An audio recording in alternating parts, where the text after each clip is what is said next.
hasta el 22 de abril. Sí, era hasta el 22, no sé si exactamente el día. ¿Era el 22? Era abril, sí, pero no recuerdo el día. Genial.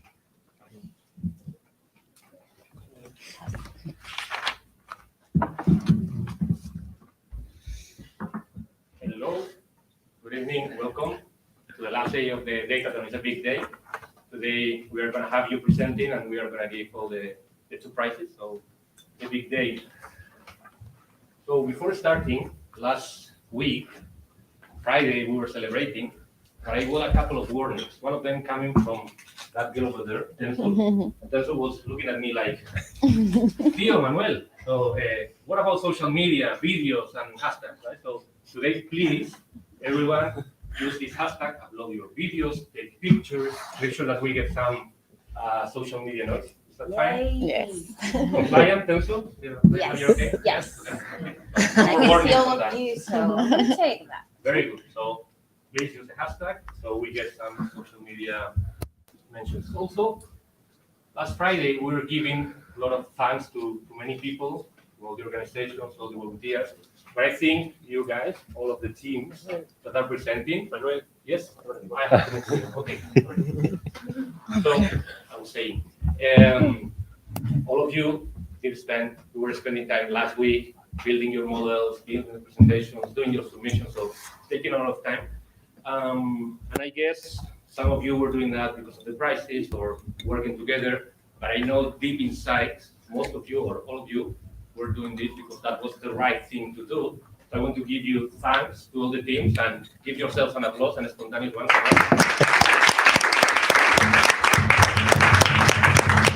And by the way, how many of you know this movie? Raise your hands. 1, 2. Because we have some old t-shirts over there, the green ones, so that was a prize for those knowing the movie. This is a great movie by Spike Lee. I'm a bit disappointed, when only 2 people watch this movie. So if you have the opportunity, Public Enemy, hip hop, so it's a great movie, and I think do the right thing. So that's that. Let's go into the session today. So I'm going to present you the jury. It's 5 people, so I want you to know who is going to evaluate your presentations. Then time for the presentations. Remember, you have 5 minutes for the presentations. When you are in minute number 4, I will tell you 1 minute. Don't get like scared when I say 1 minute.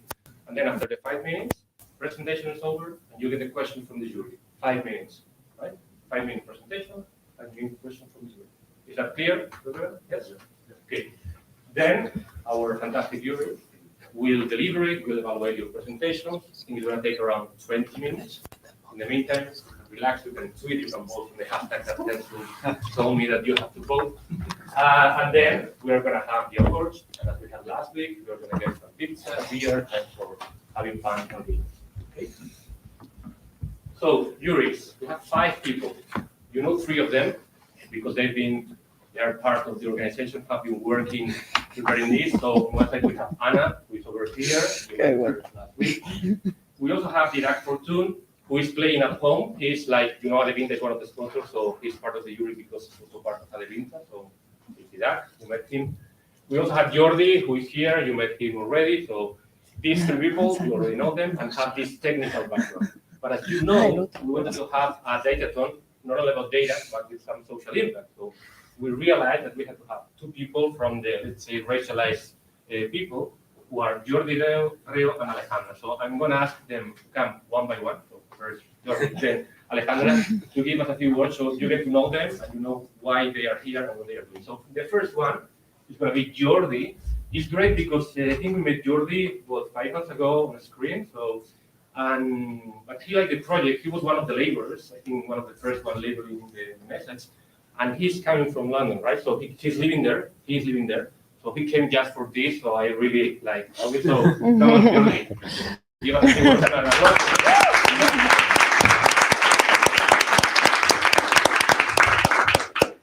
Actually, it was only £14 return ticket.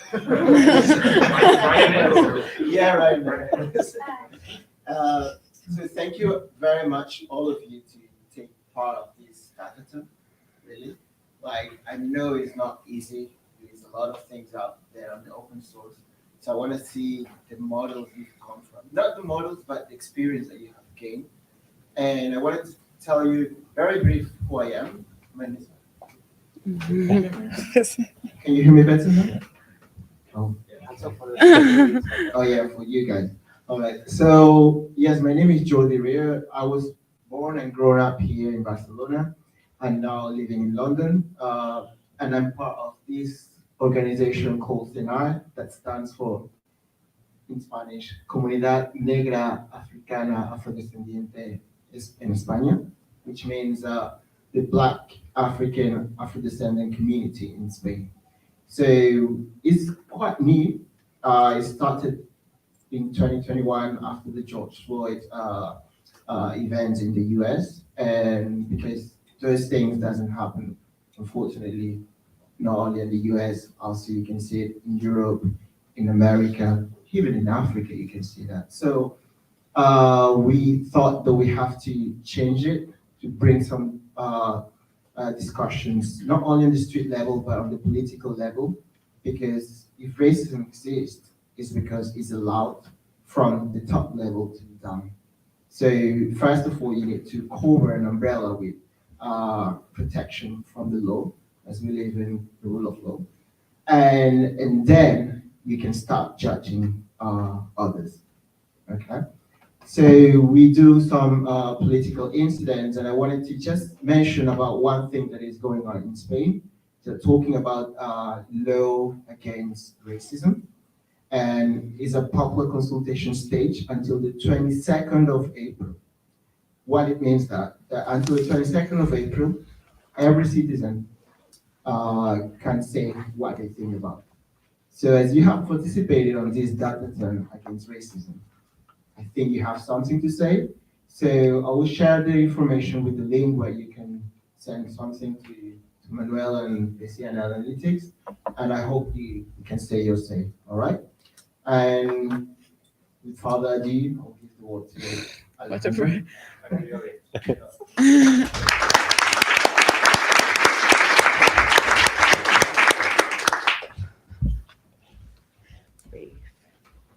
No problem with the...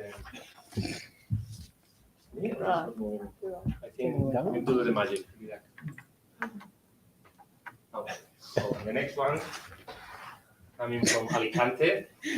Also, I had a chance to meet Alejandra 4 months ago, and also I was impressed because you like the project. You decided also to be a volunteer, and Alejandra was crucial also to this project because she managed to convince Colt, because she's working for Colt, to become one of the sponsors. So I'm really proud that you also came not from London, but from Alicante, which is a nice place. So yeah, Alejandra, vamos. Okay.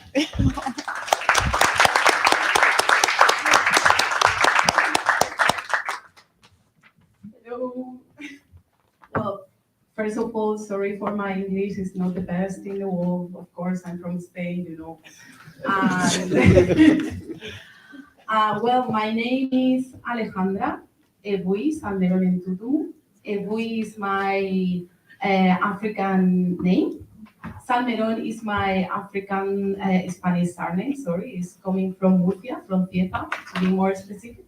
And Entutumu is my African surname. It's coming from my mom, that she is from Equatorial Guinea. As you can see, I am an African descendant woman. I'm also a telecommunication engineer, and I'm also an activist. I'm saying that because I am the current president of the non-profit association, Afro-Multi Movimiento, and the founder of the Poto. Afro-Multi Movimiento is an association that defends the right to education and the right to good representation of Afro and Afro-descendant people. Poto is a digital platform for education in diversity and Afro-empowerment, where we publish African stories for children, and we give visibility to other Afrocentric educational resources, for example, Afro-reference. We also give workshops, webinars, and, well, other things. The purpose is to create a new anti-racist educational paradigm. And maybe you wonder, probably with all your right, why histories and reference are important to us. Well, my mom, as I said, she is from Equatorial Guinea. She came very young to Spain with my two sisters, and she used to tell me before she started an African fairy tale when I was a child, it's the little stories that make the world big. And I think it's the time has come for you to know my story a little bit. I were born in Murcia, and I went to Murcia to start a digital business with a colleague. And when I came to Murcia, one basic need that I already detected when I was a child, the underrepresentation of me or misrepresentation of the Afro and Afro-descendant people came again to my mind. In our textbooks at school, when I was a child, Black people hardly ever appeared. And if they did appear, the indices were related to the same things that you can already imagine: misery, hunger, colonialism, and slavery. So in the books were recommended to read at school, in primary and later secondary, and even at the university, there were no Black people, no Black writers, no Black women, and if we wanted to find them, it was not easy. At that time, when I was a child, I remember asking my mom, where are the Black princesses? Where is Equatorial Guinea in my textbooks, in my books? And I wanted to be an engineer. Well, I am an engineer now, luckily. Yes, you are. I wanted to travel around the world. I wanted to be a writer. I wanted to discover other and explore worlds. But the engineers, the writers, the explorers I found in my books were not like me. So I thought, would my destiny be that of those hungry children I saw on TV every Christmas? They were really visible to me.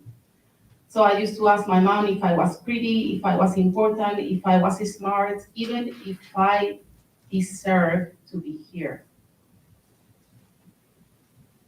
So that same need that was discovered once upon a time for a little girl before all the big data world boom has unfortunately translated today to the digital world. Why, you can ask? Because algorithms, technology, and science in general are not objective. And why not? Because it is created by the same human being that can be racist, sexist, xenophobic, and a big etc. It is called the code bias and has been already discovered. When MIT Media Lab researcher Joy Boland-Sweeney discovered that facial recognition doesn't see dark skinned faces, she pushed for the first ever USA legislation against bias in algorithms. And that is an important topic, and that is why we are here. Not just the good representation in books, media, culture, entertainment, formal education. Now we have another world to pay attention. That is the digital world. Because as I said, technology is created by humans. So technology can be created for good as well. And that's why we are here, to be change makers and to create a better digital world where everybody feels well represented and safe. The first article of the Universal Declaration of Human Rights states that all human beings are born free and equal in dignity and rights. Let's make that a reality.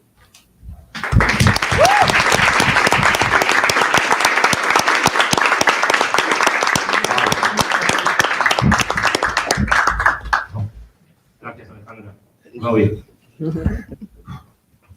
Okay, so before we get into the presentations, reminder, big thanks to many organizations, Some of them you already just got from the people, part of them are from Murcia, Cotopoto, Ciudad Spain, where we have Tensul, the Crunch project where we also have Tensul, and also Erica, the testimonial in this project. As a sponsor, Adevinta, called Digital Future Society, and Hola Luz. And with that said, just a reminder, we have 2 prizes. I think last week someone was asking, what is the prize? Now we can officially say the number. So it's going to be 2 prizes, each of them with the same budget, same money. First one is about the model, the position, the metric, so it's 1,860 euros.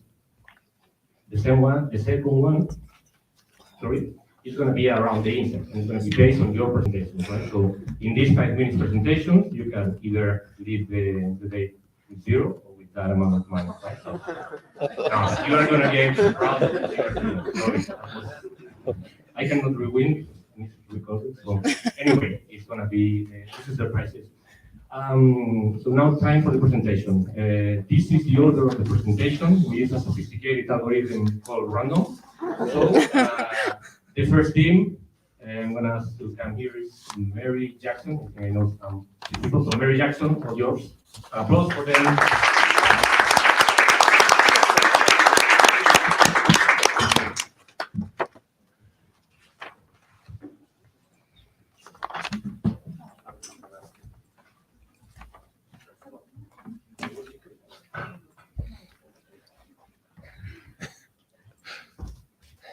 And by the way, forget there's some water over there. Anyone can take the water. So probably after your presentation, you will get some.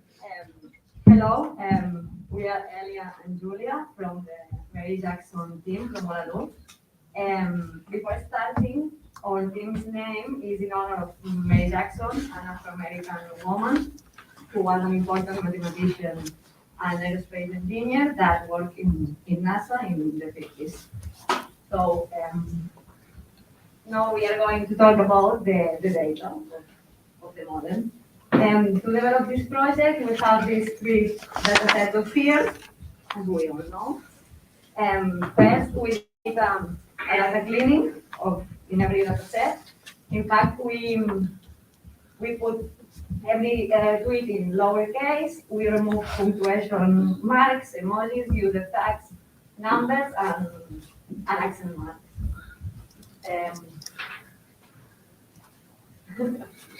We also detect the repeated message, and we group the data by message, counting the number of times that the message appears as a racist tweet and as non-racist, keeping the most repeated labels. I'm really nervous. And if the message have the same number of racist labels and non-racist labels, we decide to remove of the So now we are going to talk about the models that we use. So this problem involves the understanding and the study of text, and that is related to natural language processing. So we decided to use a model with a recurrent neural network architecture, combining long short-term memory layers and dense layers. And before applying the model, we implemented a tokenizer that identifies every distinct word in the data, creating tokens, and builds a binary vector for each tweet. And we tested different model architectures, and we ended up selecting the one that performs better. And so now Ellie is going to explain things. Okay, so I'm going to explain the insights, and the first thing we did was to ask ourselves, what is relevant about this data set, and what can we extract from it? And these are the questions that came into our mind when we questioned this. Which words appear more in racist tweets, and which words appear more in non-racist tweets? And to do this, the first thing we did was to create computation that allowed us to know the number of repetitions a word appeared in the whole data set. So here are the words that appeared more in the data set. And then we split the dataset into racist and non-racist tweets, and then we did the same computation. As you can see here in the results, the words that appear are similar in the racist and non-racist tweet. So this generated another question. We are not interested in seeing the most repeated words, but the words that are repeated more in one data set, but not in the other. And that's the new questions we asked.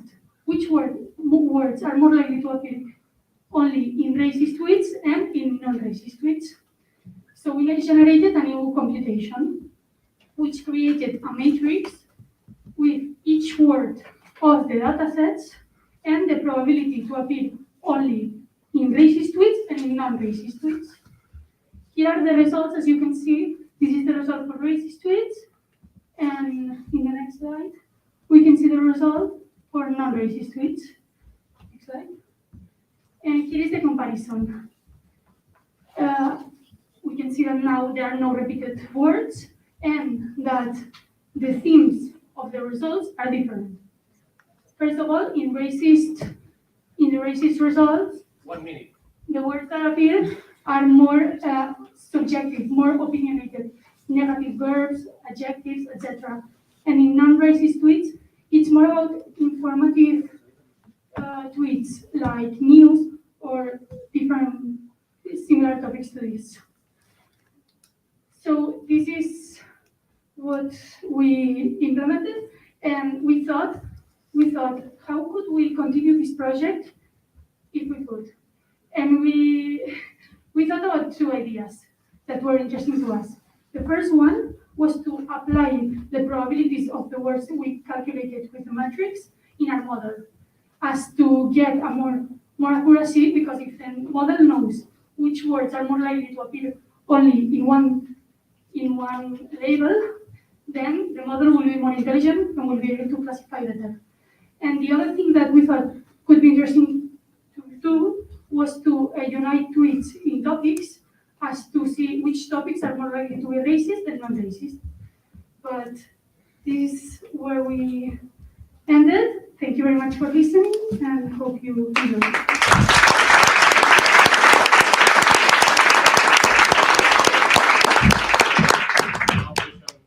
From the jury. 5 minutes for questions and answers.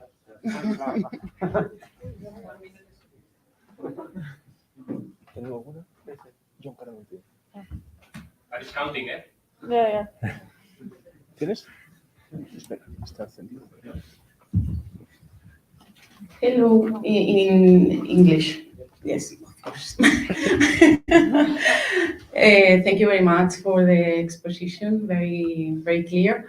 And I wanted to ask you, after the conclusions, what you think about, about racism now. Now that you have, about racism, maybe it's not very accurate, but what are the conclusions that did you extract related with this topic, racism in Twitter, after analyze the different words you found in racist and non-racist tweets, and how this conclusion is going to help you for understanding or for your life in general, or for, I don't know if I express well. Yes, I understand. I think that for me, this project helped me realize how much racism is embedded in our society, how much it's implicitly there without us realizing it sometimes. And it's difficult to make the separation, and it's even more difficult to even classify things, because tone, context, all of these things matter, and the person who's speaking matters as well. So I think it's a big thing, the project you intend to do, and I think it's a very important thing to do. And I think that if we all work together, it is a possible thing as well. Mm-hmm. Yes, I agree with her, and I'm very shocked about the message that we read in the data. And there are impactant, it's not good. Words that are cruel words, and I'm very shocked after this project, but I would like to continue with it, and I think that if we join all the projects, it would be a nice thing. Thank you. Thanks a lot for the presentation. I think it was great job. And I know it's something not easy because you have other things to do, as you already said. I was interested in one thing you said, and I think it's definitely true, the difference between racist tweets having subjective and negative language, like sentiment-oriented languages, let's say, and non-racist tweets being more objective. But at the same time, I'm a bit worried that maybe that is just another of the biases that we were discussing in the first presentation, right? Maybe we were just, and this is not by design, like we obviously didn't intend it to be the case, but maybe we were using a collection of hashtags or something else that was bringing us news as reported, right? Like reports of racism, which is interesting. It's definitely something we should monitor as well, but maybe not representative of the conversation that people are really having regarding this topic, right? Can you think of any way of offsetting this bias? Like, would you suggest anything to improve the data collection? Do you think this, or can you think of a test to not to have this problem?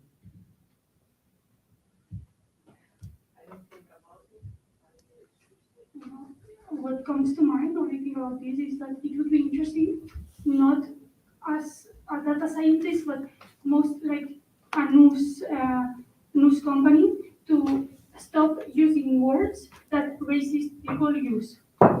Because even in stories, people are used to using those words to tell the story. And I think that if people would stop using those words, even to say someone else has said it, that would make the separation much easier.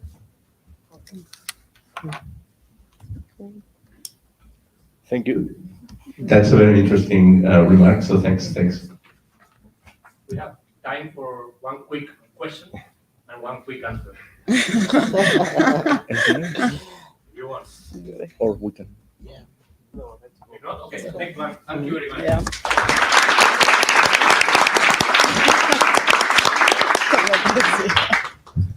Okay. Ya. Está muy poco tiempo realmente. So the next one is another DS group. Welcome, an applause for them.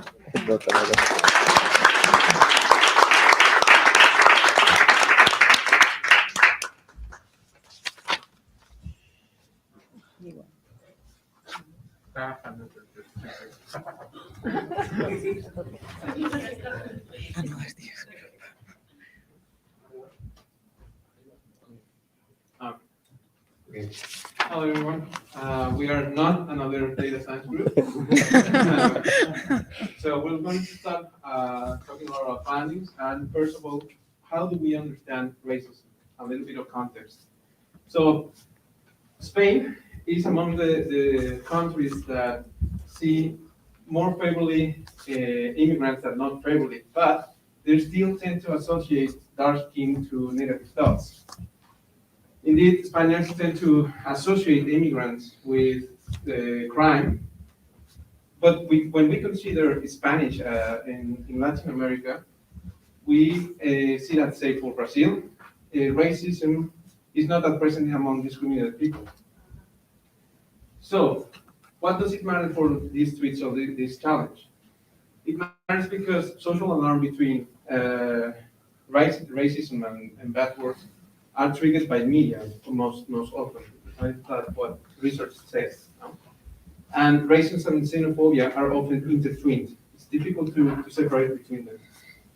And another bias inherent to tweets is that the API only allows a 1% of all the universe of tweets. So it's not representative of all the tweets and not even of the whole population.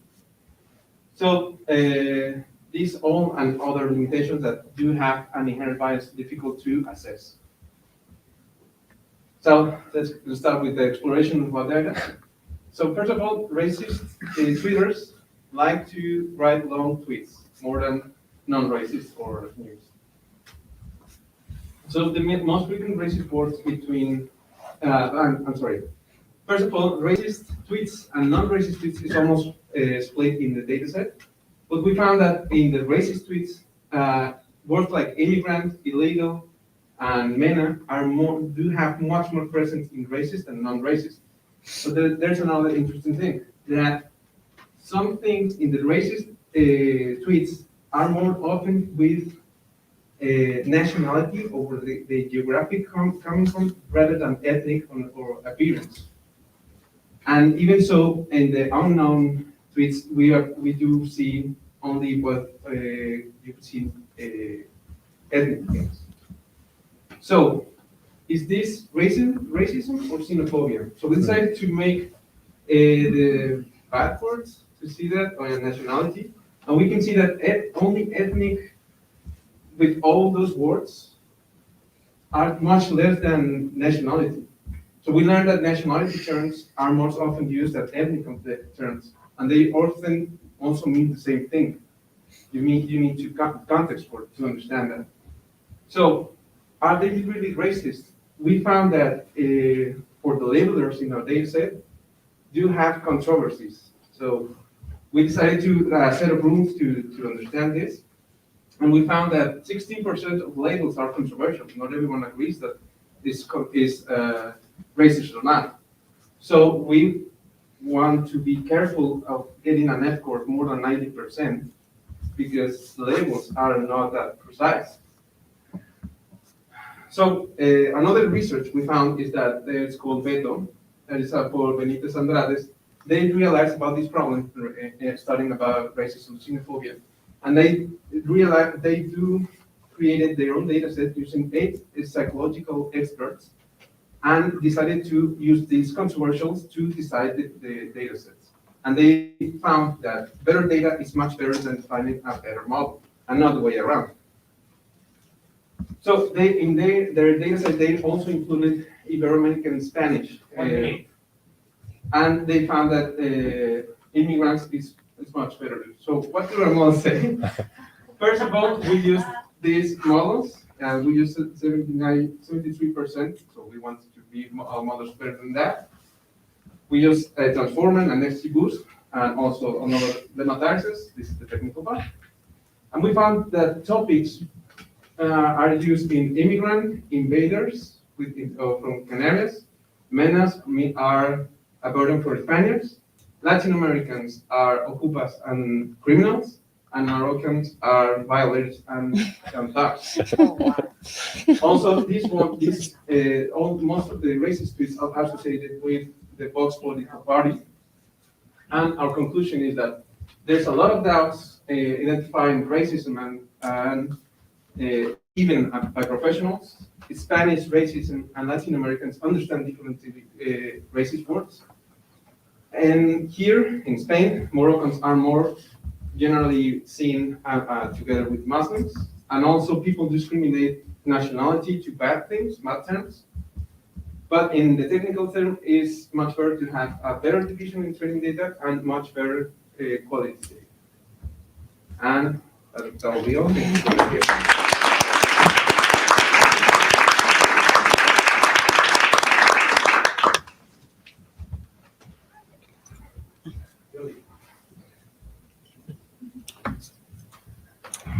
Thank you. Thank you very much for your presentation. I really like the graphics and the way you identify the relations, yeah? But my question is, so you think we need more data rather than a model? I think we need to, well, we discussed this, and we need 2 things. More data, yes, but data that needs to be addressed by experts in understanding the pragmatical, this is from a linguistic point of view, that semantics per se are not going to tell us about if a word is racist or not. sometimes when we saw this, if it's xenophobic, like in this case. Yeah, in these cases, sometimes model might be racist or might be just a description or where it's coming from, or just it's an historical term. So you need expertise to label and train a model, because a model needs to understand these nuances. We cannot adapt languages to artificially to adapt a model. It has to be the other way around. So yeah, you need to it's much better to have a better quality data than a better quality model. That brings me to, I don't know if everyone in the room agrees, like words by itself alone, they're not racist, but it's how you say it and the context you say it. Exactly. But could we, for instance, the word Sudaka, there are words that they are more sensitive than others. So we need as well to label them up. Yeah. All right. So not just wanted to, it's not a question, it's just to see your thoughts on all this. Yeah, true. There are some words that heavily are even like Panchito or Sudaka are heavily used, only you use it in racist context. But there are some subtleties that you have to address them. And that's why it's needed to be done by experts. Oh, I saw the F1 score, the way you portrayed it. I'm not an expert, but I wanted to see from my colleagues what they thought. That's a great point, and actually I really like that you mentioned it, because yes, it can be misleading. Of course, it's just a number, so you have to be aware of what reading means. But your point that, okay, this is human performance, so we should definitely make sure that we don't go over it, or if we do, we have a good reason, a good explanation, right? Because that's something we faced ourselves. And when we're looking at data, we realized that there were a lot of cases where I don't think even the agreement for us was 16%. It was probably lower, at least some cases. And also because you have some best practices, like even in journalism right now, there may be a debate on whether should the nationality be mentioned or not. Sometimes it is in some news, particularly if they have a particular bias, they will always make sure to mention the nationality of a criminal, right? And others will tend not to. But then if they don't, okay, you are not giving out information. So there is a legitimate journalistic debate here, right? And knowing that that's just what humans can do, and then Twitter is even poor quality data because you just can't control for this, your model shouldn't score too high. I mean, if it does, it's a red flag. So I really thought that was very, very interesting that you did that. I think it's a very valuable check. Thanks for that. And actually, since I'm talking, and unless somebody else has another question, okay. So, I was also curious, how did you find the topics that you presented for, let's say, highlights of, menace or invaders or rapists, or I don't remember exactly. How did you come to those topics? We use an LDA model, and we also tried another classifier thing, but this one gave us the most robust results. And we also had to make several iterations, because there were some times that we got like 10 topics, and sometimes 4, and 4 topics were the most robust on the results.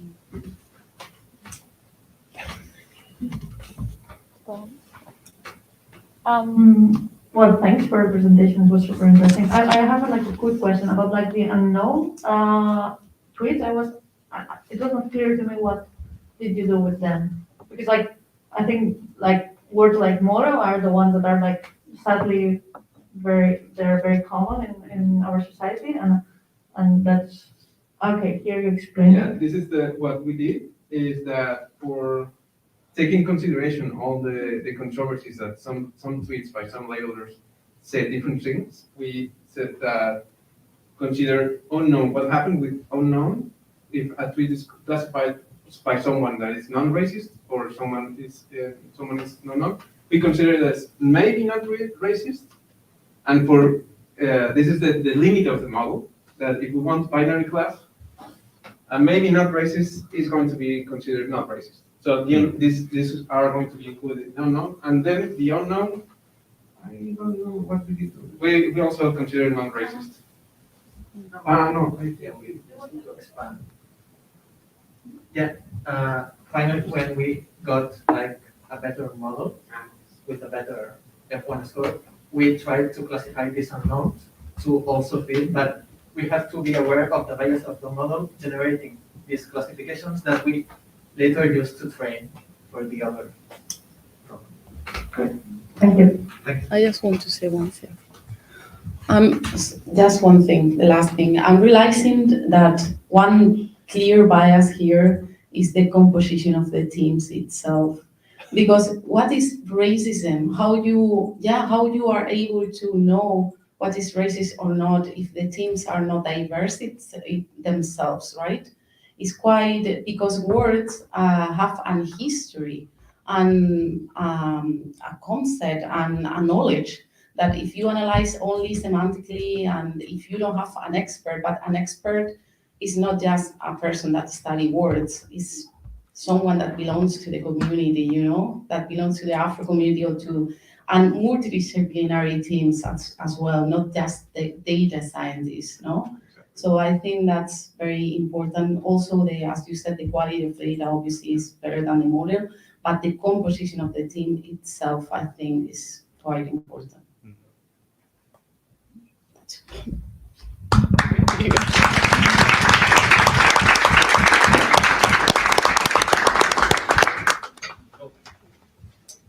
You're right, Alejandra. This is a feedback we were given the first day, so I think for the next one we need to improve that. I think we focused from the 4 years ago to this data on the, let's say, being inclusive in terms of gender. We improved that, but we didn't take it around, so you're right, it's good.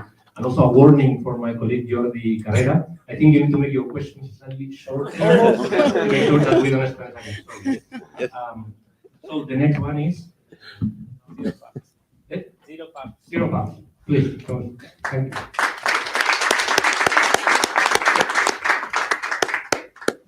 Thank you.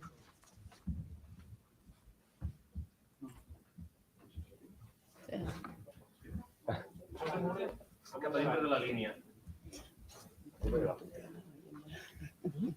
1 second.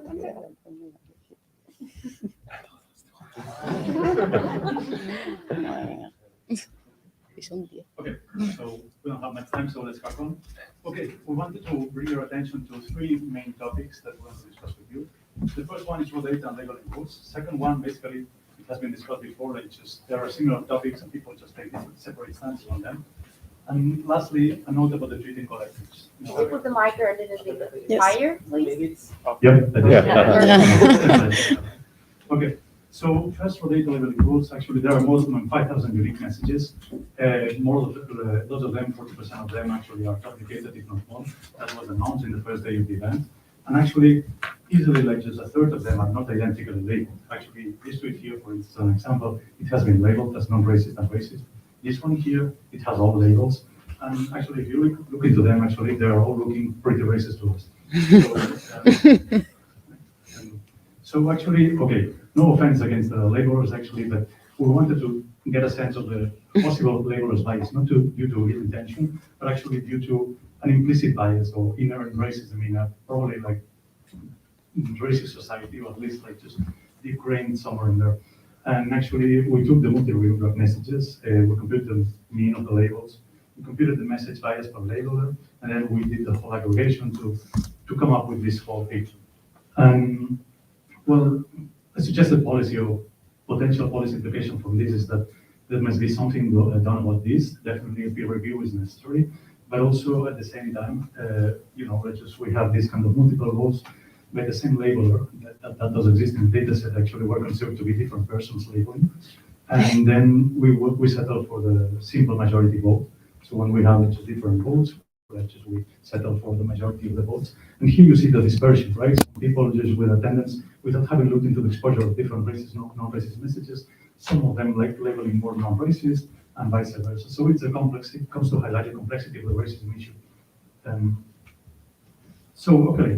Topics. Actually, you see here in the whole corpus, most important topics probably were COVID, migration and security. You can see the words here, coronavirus, robots, COVID, contagios casos, Marroquíes, Marruecos, and so on. You've seen this before. Now, when it comes to actually separating, separating the words between racist tweets and non-racist tweets, actually, we see again that people are just discussing about the same things, just taking different stances, inmigrante, migrante, mena, España, español, and so on. Now, when it comes to actually some specificities, and please take this with a grain of salt, actually, if we separate by using embeddings, and we see like the different clusters that come from that, actually, the most tightly and dense clusters that we found, actually, let's just suggest, the tweets, the racist tweets may have some geographic focus, actually, more nuanced in their critique of the racism, actually, which is predominance of Moroccans, and actually some focus on Latin American countries with that link to insecurity and violence, actually, which is pretty offensive, to say the least, right? Chile, migrantes, chilenos, delincuentos, that's more than unfortunate. And then what else? Okay. So we looked into bigrams, and trigrams, and actually here at bigram level, actually still the most common combinations is illegal immigrant, in both like racist and non-racist tweets. However, there's one thing here different when we look into trigrams. And trigrams actually, here's the obsession of racist tweets, right? Mena, inmigrante legal, inmigrante ilegal, mena, inmigrante legal, delincuente, the whole combo. Now here instead, you get a more dispersed and diverse, it's just registro en el caso, contagio última hora, that's more COVID-like, nazi armado, so it's more diffuse and more dispersed. So people can continue. Okay, last note. We would love to add this into our modeling targets, right? And say, hey, this guy here, it comes in, it's a racist tweet. But doing so, actually, we could do the same with these guys here for a menace. But doing so, actually, it's an implicit bias in the sense that we would be in a position where just by seeing a tweet from someone, a collective, or an individual, or political party, we could despise this, like just the fact that we cannot do this. However, we need to bring your attention to this, actually. Analyzing like the most common racist tags, these guys here, and they have traction, they've been tweeting massively. 80% of their messages are racist. These guys here, 91% of the messages, and it is offensive, and we must know. We cannot add this into our modeling because it would induce a bias that could be used then against persons or individuals or collectives, and that would be, something that we cannot do, but it's not. And last one, things that we would have loved to do. Distinguish where hate speech from racism grounded on economic and security issues. The former, it's almost impossible to tackle. It's pure violence. This one here, economic security issues, like they pave the way to racism, but there's something can be done about them actually, that's just by increasing education. And actually, well, this is our probably highest bias, but some of the tweets actually suffered from heavy poor grammar. And they were racist. We didn't do that study, but it was something that we would have loved to do. But special focus like against the economic and security issues because they pave the way to racism, but something that just could be done to solve and address these issues. And thank you very much.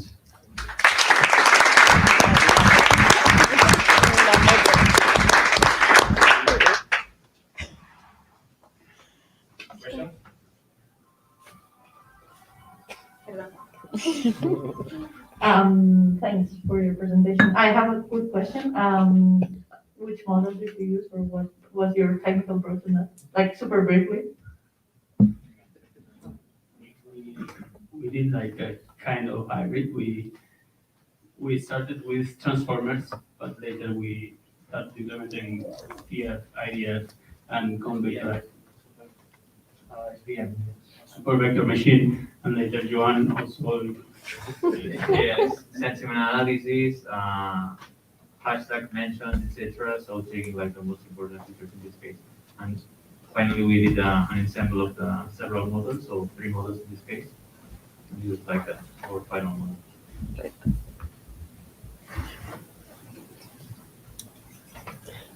I'm curious to know from each one of you, what have you learned after this data analysis and grabbing the conclusion that you said at the end, maybe education.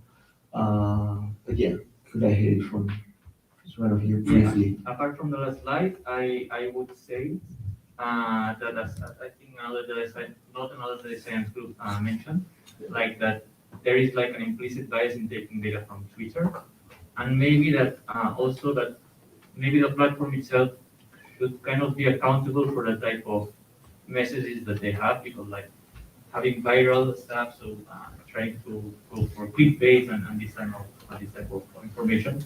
Maybe there is also a bias in this case. That's my. Apart from what John just said, I would say that it's a really difficult topic, racism, and it is not easy. The other groups already said it's complicated to like tag or not a tweet as racist or not based only on a few words, because you also need like the whole context of the conversation, the person who's speaking and so to understand what is going on there. And also about the project, well, doing all this in a week, it's not easy. I mean, dealing with that and your actual job, and so it's difficult. So on my end, I think, I mean, I was raised in Madagascar for a few years when I was a kid. I worked on African governance issues. And what I've learned from this actually is that I looked at it from an institutional way. This is street level. And it is kind of revolting, a bit scary to look into all this, not even hate speech, it's a bit more, not subtle because you can clearly see it, but it's people speaking in a way they do not consider to be racist, and actually it's like just brazen and open racism. And that's freaky when you see it and you start seeing that just the people that are factoring these totalitarian speeches, it's quite scary.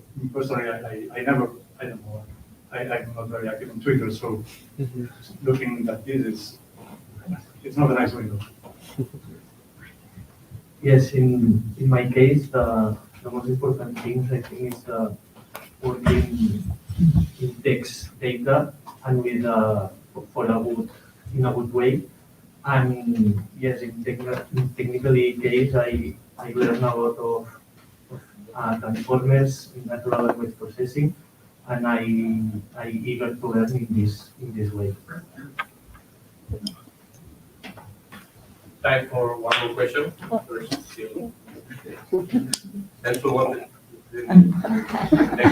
I really wanted to ask this question to all the teams, but what do you think the practical, the application of this in real life? What do you think that could be useful for? Do you know? This work. I think it's a very open question. So my opinion, this is, if it finally works well to detect racism in the channels where we are listening to, which is something also like just open to debate, because maybe we should discuss what this channel should be. And I think years before you mentioned this thing about the experts, let's just trying to focus the debate. But it could be a really good tool, at least to highlight and raise awareness that some things are not being done properly. I don't know if we could act upon some of the messages. Definitely they are spreading misinformation and in a way twisting reality in ways that are not. I think that for this, even if it's to highlight that, well, there is a danger in this, and maybe try to explain and rebate it in a positive way, that's what I see it working the best. Yeah, just to mention, what I would like not so be sure that it's not the practical application. It's just apply this kind of model to censor like all the tweets that are racist, because this of course would be a mistake. But just to take this maybe into account and then take decisions, but not like automatic decisions and apply censorship straightforward.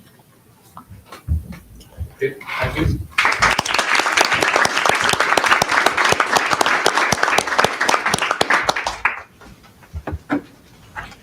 Now it's time for Dembele, not the player but the team.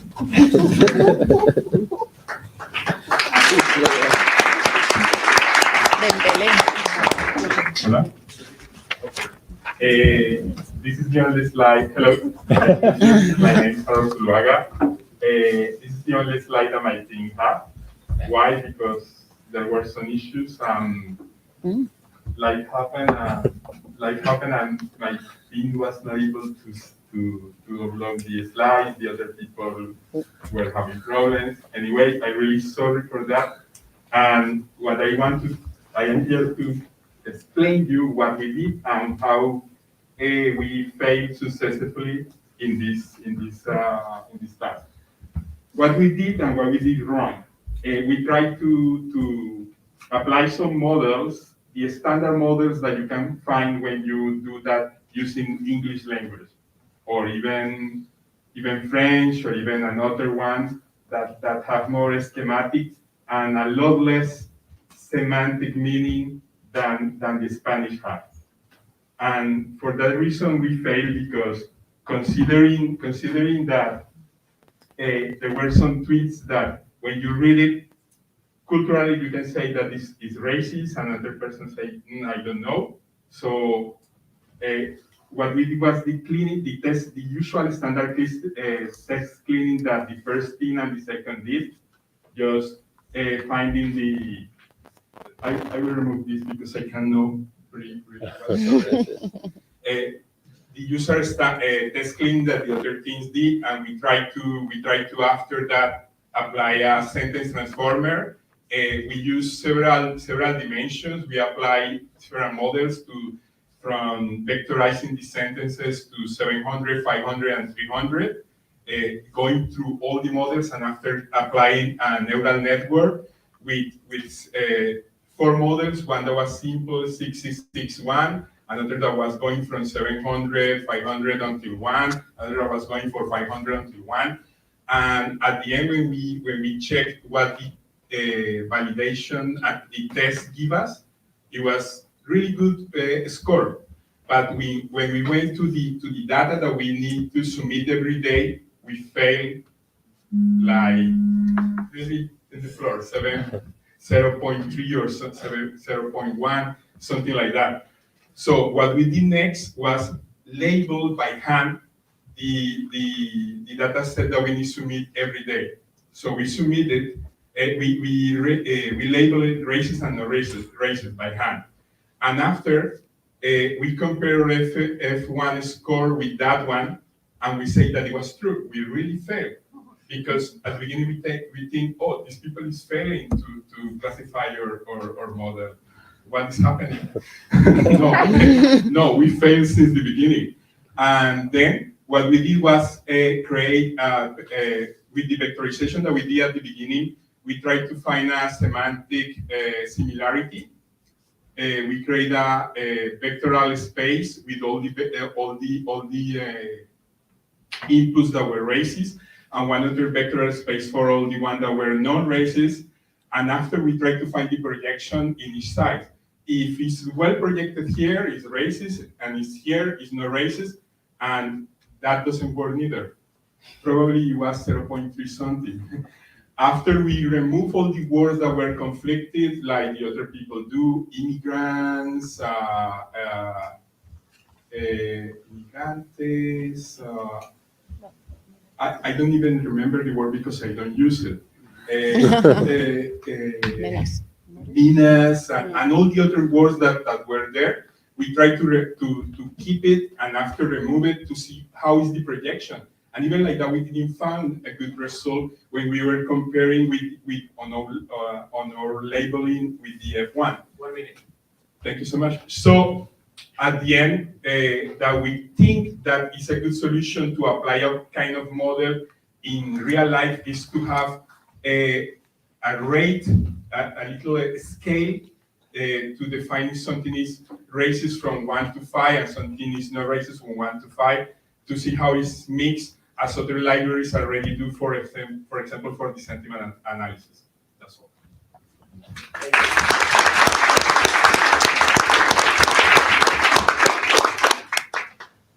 Questions? Yeah, I'm sorry that my presentation was not too much technical, maybe, but okay. Thank you very much to at least come here to the stage, even without presentation. I can see the stress you went through this week with so many models and so many results that were not as you expected. Like, I guess you were finding a particular result already, and when it was not matching, it's like, that model doesn't work, right? Or Yeah. Is that the problem is that in marketing, I am data analyst for a big company, and there with the commerce and try to define what the people want is really simple. It's really easy, and the forecasting there almost you don't have work to do. But when it's something more in real life to see what is racist, what is not racist, how the people interpret that, and so on, it's a mess. The artificial intelligence there is not that intelligent. yeah. That's why we still on this process. That's why we put in place these data sets to come together and find out that it's harder than we thought, right? So, but I wanted to hear like, what is your thoughts like in the future? How you gonna see racism from now on? Did this process change your concept of racism or not? Yeah, sure. I am coming from Colombia, and we have that every day there. It's just that we grow the thick layer, and sometimes we just go over that. But when we see this through this window as a Twitter, for example, as the other guy said before, it's completely scary. I don't use Twitter neither. So, but I suppose that it's getting more and more. The social media is getting more and more extreme, to say in some way. And going to another step, this is why we notice that, for example, in North America, the people is so sensible because they are touched for that more than probably in another countries the people is touched.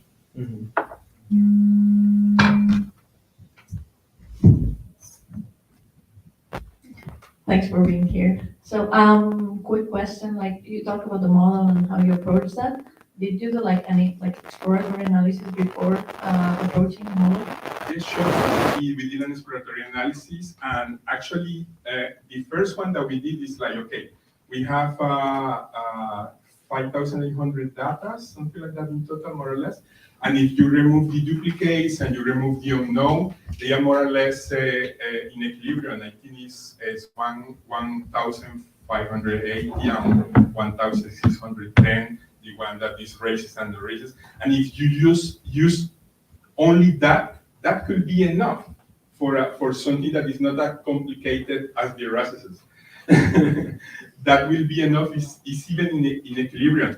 And after we create some dictionaries with the words that are more, we actually to simplify the life of the model, the words that we know that are racist and the migrants, we transform in just one word, racist.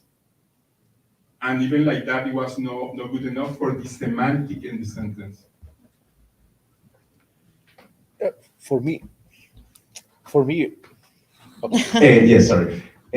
I think that's interesting in itself because, so if you remove the racist word, so to speak, right?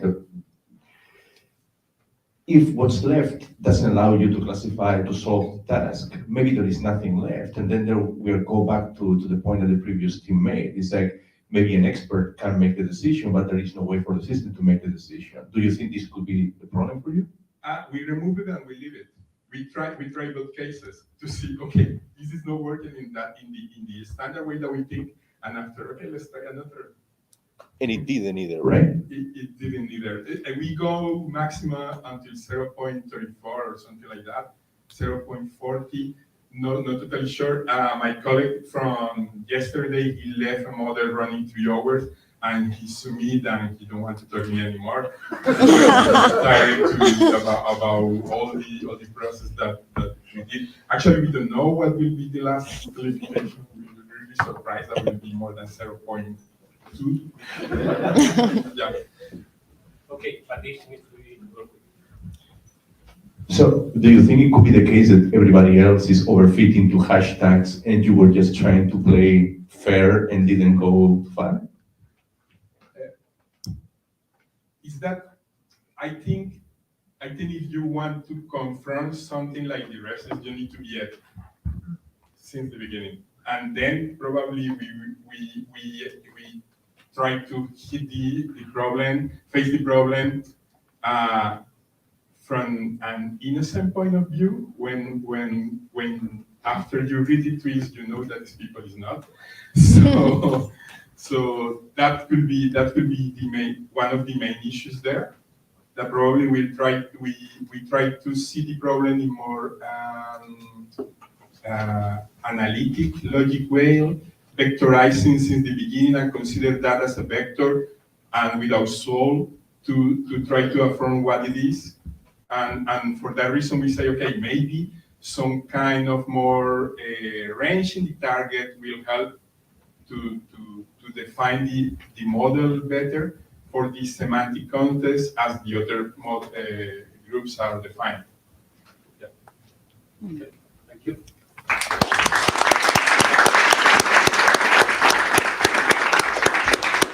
So now we have time for Q&A Justice League. One of your colleagues is connecting from, two of your colleagues are connecting, so it's some time to set up. So all yours.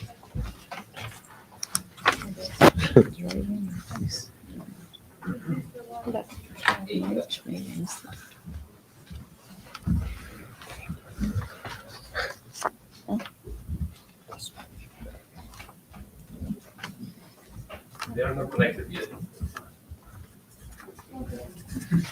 Now, one is connected already. And we miss Joseph.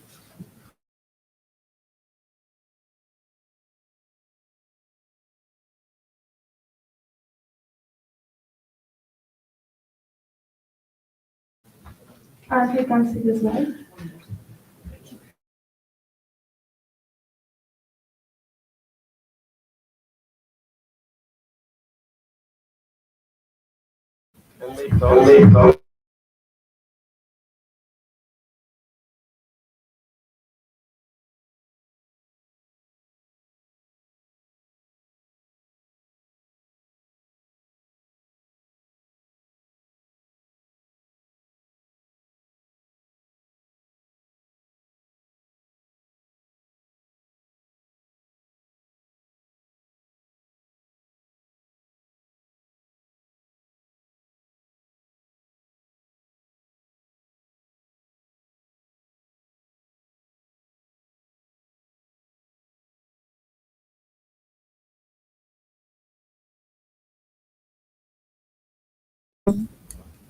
I think it's good. Hey, go ahead. Okay, so hello everyone, we are KMI Justice League. We are really happy and excited to be here. We come from the Knowledge Media Institute. It's the research institute in the Open University. It's close to London, so we come close to West London. Yes, so we found a lot of interesting stuff this week, but today we wanted to focus on speaking about the difficulty of labeling what is racist. So we want to say how we try to deal with this ourselves and maybe make some suggestions that could help with it. So yeah, as we show in these slides, there are some messages. Sorry that maybe also offensive we had to do with these two. But yes, there are some cases where it's really difficult to label. And as a result, the ground truth that is used to train the model will be not as we expect. So as we show here, these texts that have a very high toxicity score.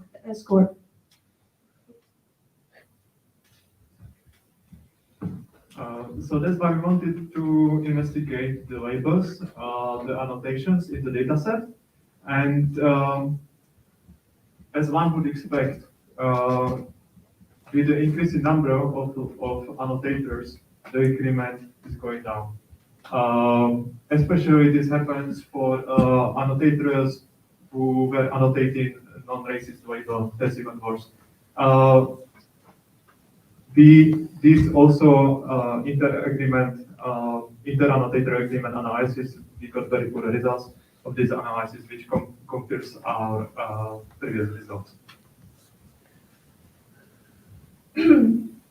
So this is why we to understand the problem better, what is the problem, what is difficult to label as, give a label to, we decided to look into which topics are the ones where the annotators are having more difficulties to give a label. And we found some interesting topics like human rights, law. There's also immigration, LGBTQ. There are a lot of topics because this is like an ontology, and in red are the topics that there were disagreements.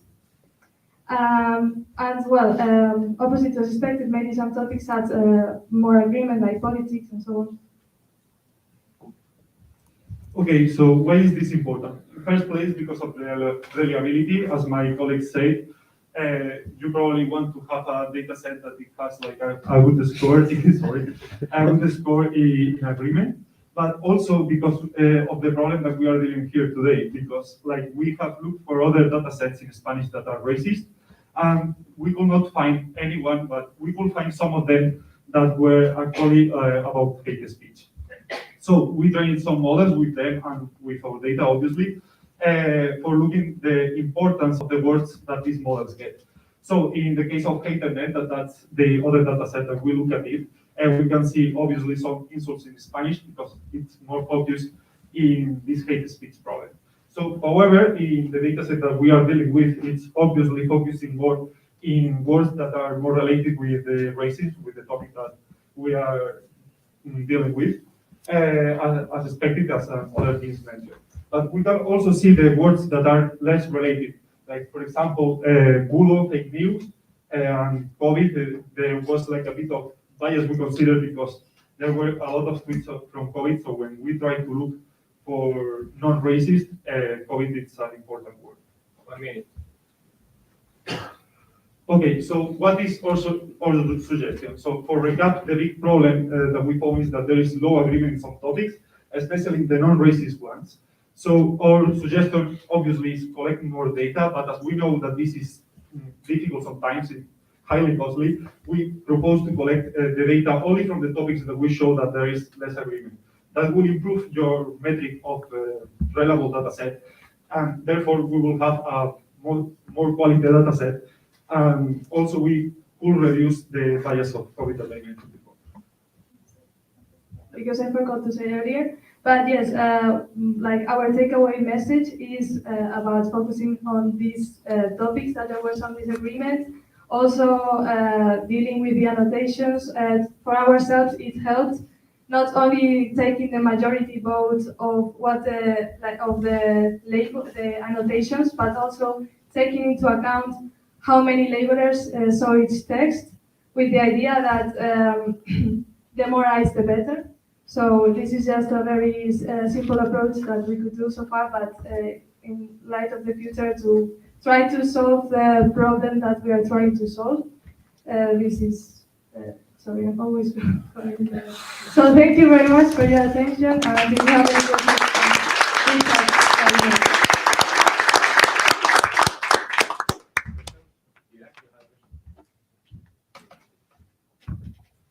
Well, yeah. Can you explain a bit about the model that you used to make the classification?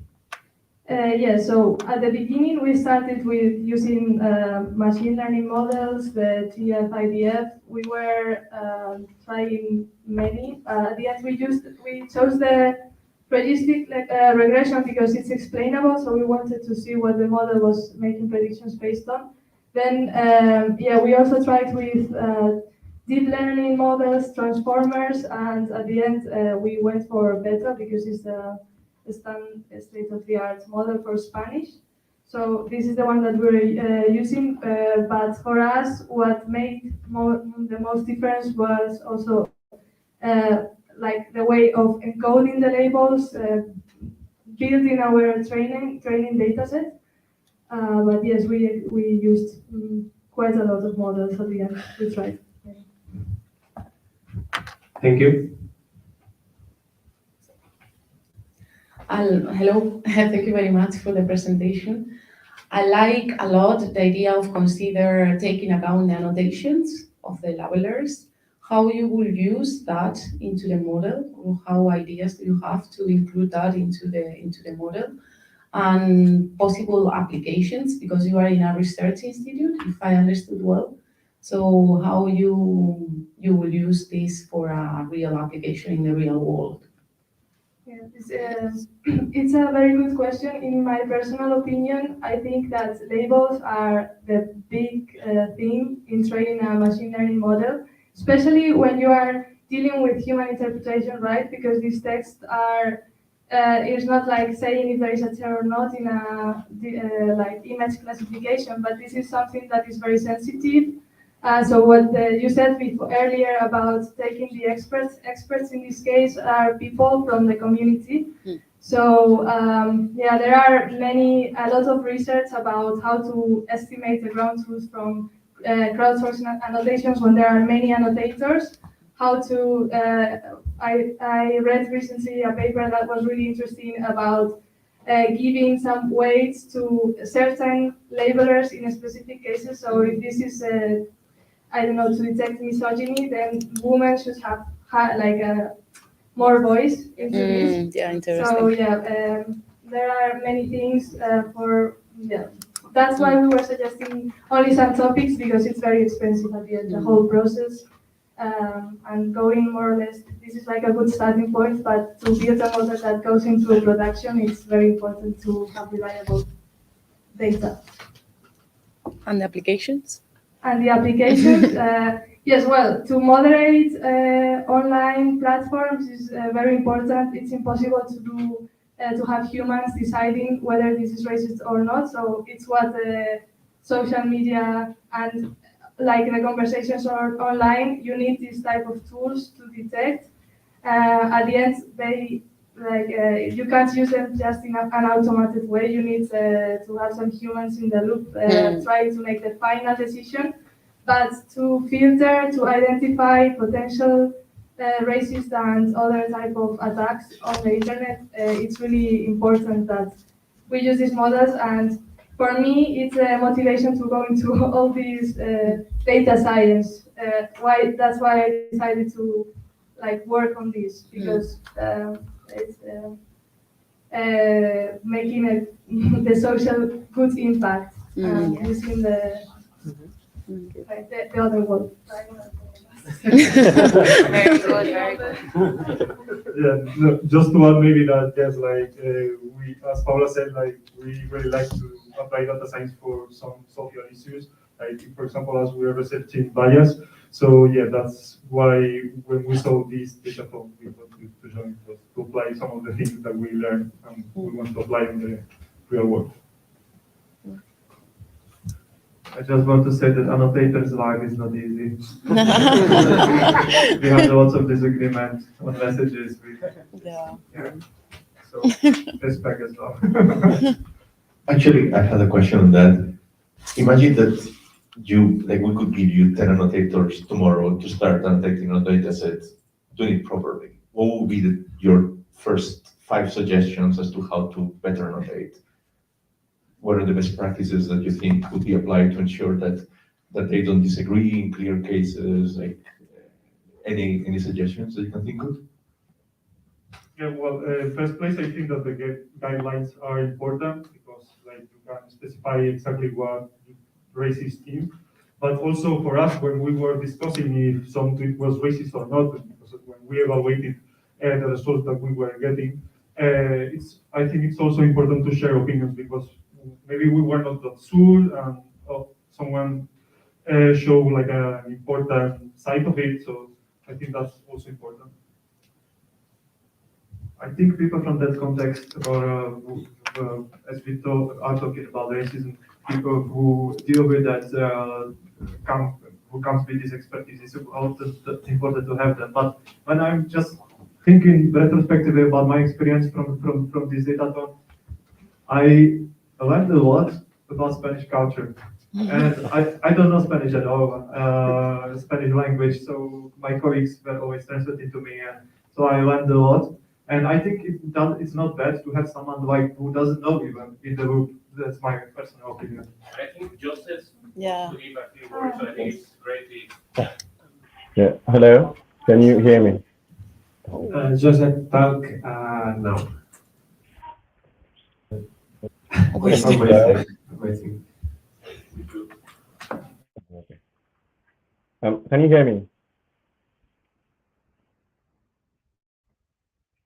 Hello. Can you hear me?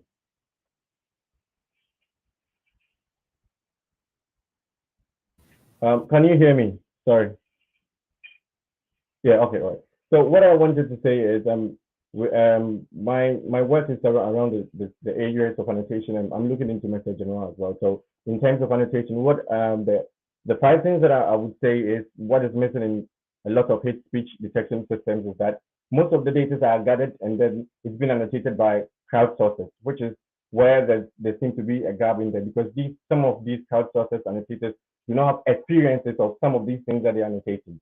So to look for annotators, the first thing I would do is probably look for people who have experienced some of these things that you're looking for. So in the terms of racism, people that are affected by racism that have first-hand experience of what racism is. So they will better know these experiences and be able to bring these experiences in the form of annotation because it's more like having somebody who have no idea what racism is and then giving the person that, okay, if you see something that is red, it's racist. So he's going to pick everything that is red. And even there are things that are green that might be racist, but then he thinks from the guidelines, red is what racism is, so everything red is going to be racism.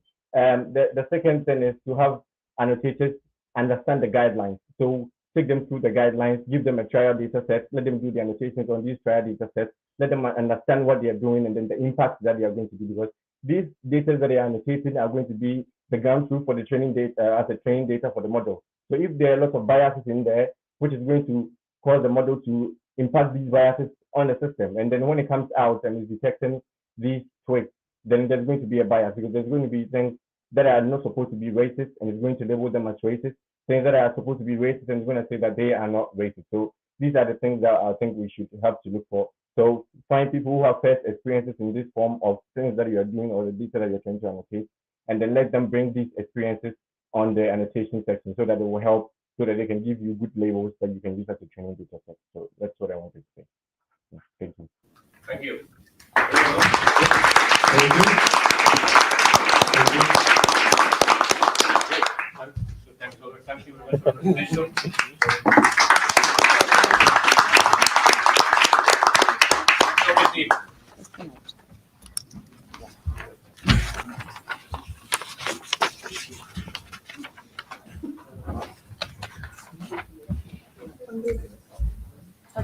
for the presentation.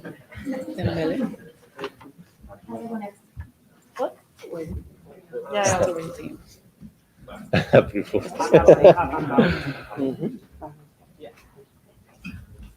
Hello, everyone.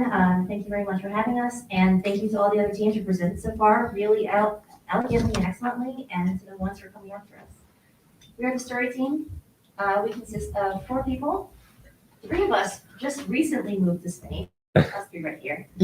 And all of us in transition in some way or another. So starting with data exploration. We noticed, just like everybody else, that there is quite a lot of trouble with agreeing on the labels. In fact, we noticed that if we divide up the messages by the labeler ID, we actually see a correlation between labeler ID number 1, 2, 3, etc., all the way up to 22. The percent tweets labeled racist was much higher for labeler number 22 than for labeler number 1, with an 87% correlation. And we think that it's possible that there may have been a change in the guidelines that evolved over time. It's possible that the labelers just talked amongst themselves. We're not really sure, but this is a clear, one of the many biases in the data. So even with the human labelers, we, just like everybody else, saw that there was disputing between the labels. 31% of the data with more than one labeler was uncertain or disputed. That's of all data, 16%. Quite a lot. I think more than half of all the data only have one labeler. So they can't quite be trusted either. But this is the breakdown that we found. So 0 being fully non-racist, 1 being fully racist, either labeled just by one person or agreed on by multiple people. And then we've got all these people in the middle. And what we using some experimentation, we found out that setting the binary label, so we had to say, was this racist or not? So we found out that when we said something was 0.5, meaning like either fully disagree or unknown, if we said, okay, you know what, we're gonna take that as racist and everything else underneath as none, that gives us the best results. So just some examples of the data we were looking at. This name Matamoros, I think that's like a Spanish last name. Yeah. One person maybe didn't know that. I mean, it's a pretty ugly name. It's horrible. But, and that's something about Spanish culture I'm not super familiar with. It's a horrible name, but nobody thinks it's horrible, or do they? I genuinely don't know. This is just something to consider. In general, I don't think these are racist tweets, but here's another example. We found the Twitter handle IPN and Menas that was included a lot, just because I think it's just somebody's last name. So yeah, clearly the majority of tweets have to do with like immigration, illegal immigration, or just regular immigration that people don't like.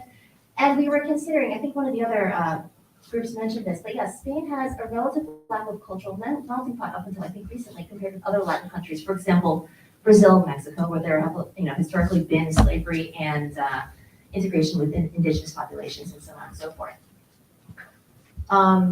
Additionally, we were looking at some of the false positives. I don't know if anybody here knows what dog whistle means. It's a very like American concept. It's just saying like, here's an example. Okay, so they drugged and raped at a Spanish woman in Barcelona. Why did they have to say the word Spanish? It's sort of like a protect our white women kind of thing. It's like, oh, be aware. It's not obviously racist, but like it kind of is. You know what I mean? So we found multiple tweets that were like that. In fact, we noticed that the labeler guidelines included tweets that so basically we think that this should have been labeled racist according to the guidelines that were provided to the labelers. 2 Georgian immigrants came to rob the house of Agakla. Why bother mentioning it? Why? Not necessary. And so on and so forth. We also noticed that like there are a few tweets that are like crazy, just wild shit.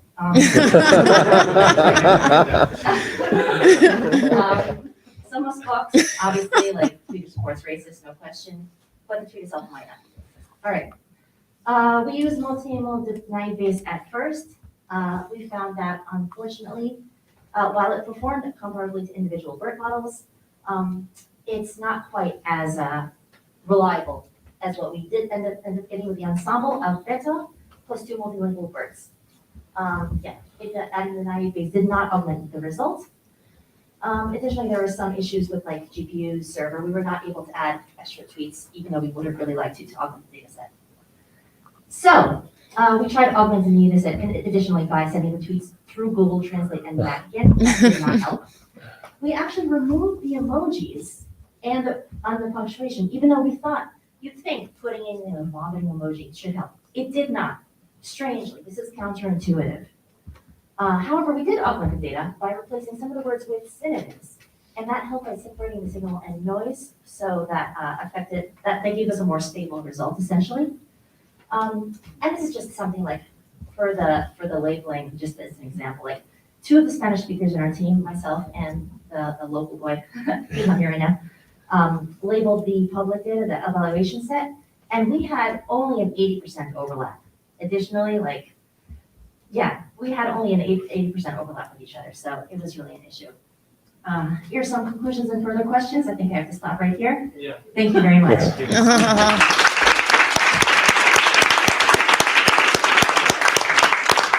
can use the questions and turn it into your conclusion. Questions? Yeah.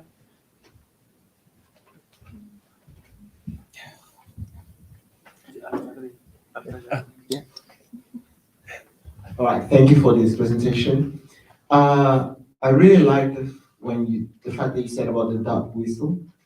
Do you think, is there a way that we can highlight or flag a post to be racist through the fact that they have add like a nationality or they have add something?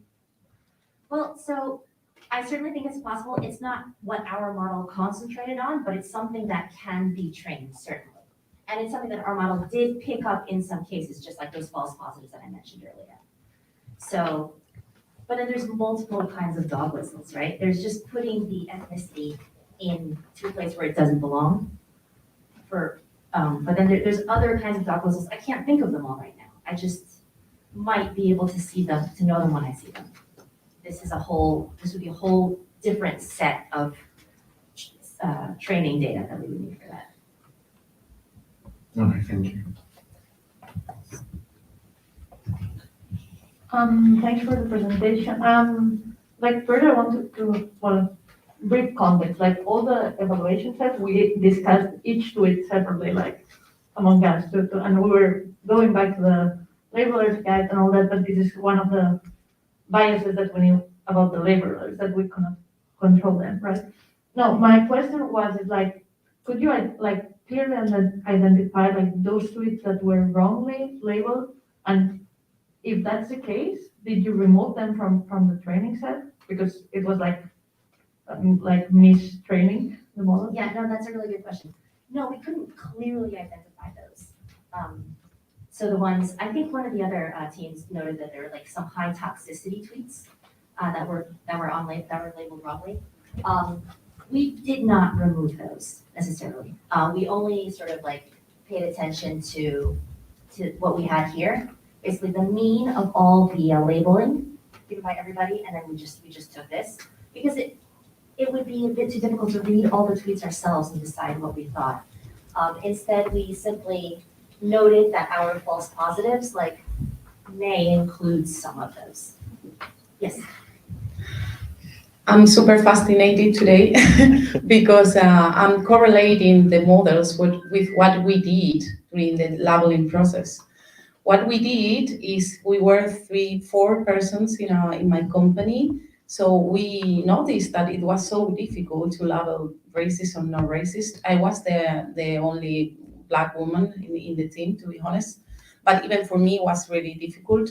So we decided to put in common all the tweets that were a little bit, we have doubts about it. So we tried to find point in commons and label together, discuss about it. The previous team, I think they mentioned that. And after that, we brought comments to those tweets that we weren't sure about it, if it was racist or not racist. So that is another information that can be used to train the model like the other team said. So I'm just saying that because maybe with that procedure that we used to label the tweets, probably is something that you can automatize to use in certain way in your model. I don't know what type of model are you using and how you can correlate that with an equation or whatever, but I'm just saying that because maybe it's interesting, I don't know. But yeah, it's quite difficult. So my question, applications. Yes, absolutely. So we saw that so with the true positives, where everybody kind of agreed on what was racist or not, that was a certain amount. And then if we add the extra false positives, that would only be an extra 20%. So what we mean by that is online spaces need moderation, full stop.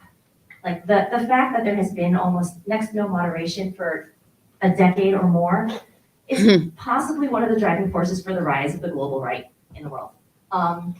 So we need intelligent, automated moderation, clearly.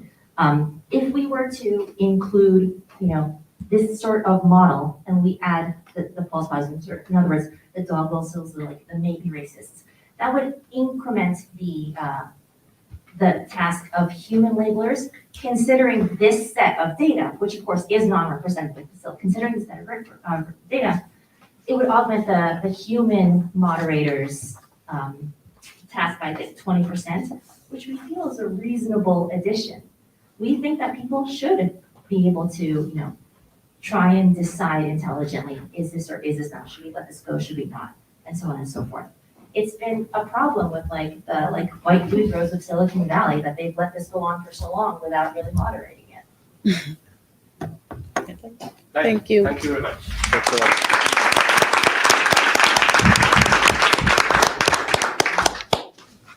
So now, Dorothy. Okay. Not to be difficult.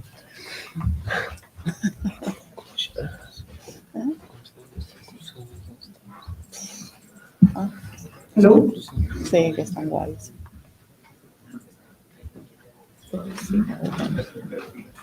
So we choose the Dorothy Vaughan name for our team because like Mary Jackson, she was a referent, she was an Afro-American, a woman, and mathematician that worked for NASA.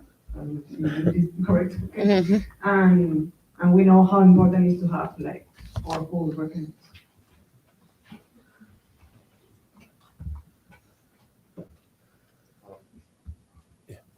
Okay, we'll start talking about the model we have used in the final submission. Our model uses a framework called FastAI, which uses other libraries to create the natural language processing model. In our case, we have used a pre-trained model that uses pre-trained with Spanish language. And then we have used this pre-trained model in order to train our model with a dataset that was provided. Well, this is the idea that this pre-trained model will provide a good result with a training dataset.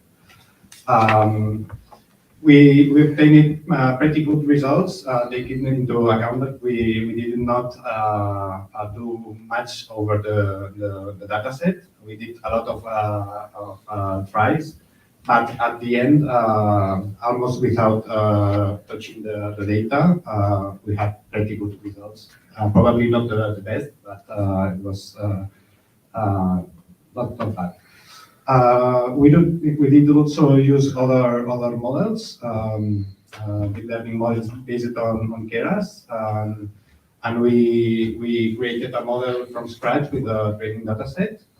The results were pretty good as well, but we thought that maybe using a model that had more knowledge about all the Spanish language would be better to predict new messages. About using external data, we tried, or at the beginning we had a lot of ideas or to implement or to try to improve the data set. Some ideas were, for example, looking for the messages in Twitter and trying to get more information about the context of the messages.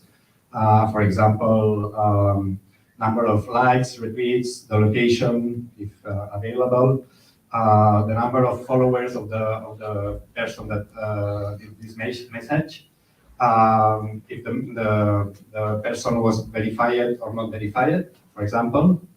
Well, a lot of other things that we thought that could be useful or could provide information. We also thought that the moment in which the tweet was generated could bring some information because, for example, around elections, campaigns, there are moments in which the society is more polarized, or there is someone behind the scenes trying to put ideas into the people's heads. And this is something that could have been interesting. Okay, about the additional operation on the dataset, we used a library called Sentimiento that gives you the level of hateness, aggressiveness, or even if the message is targeted towards something special. And it was surprising because using this into our model, it did not provide better results. Maybe we would have tried differently. For example, sending. I'm sorry. Okay. Yeah. Excellent.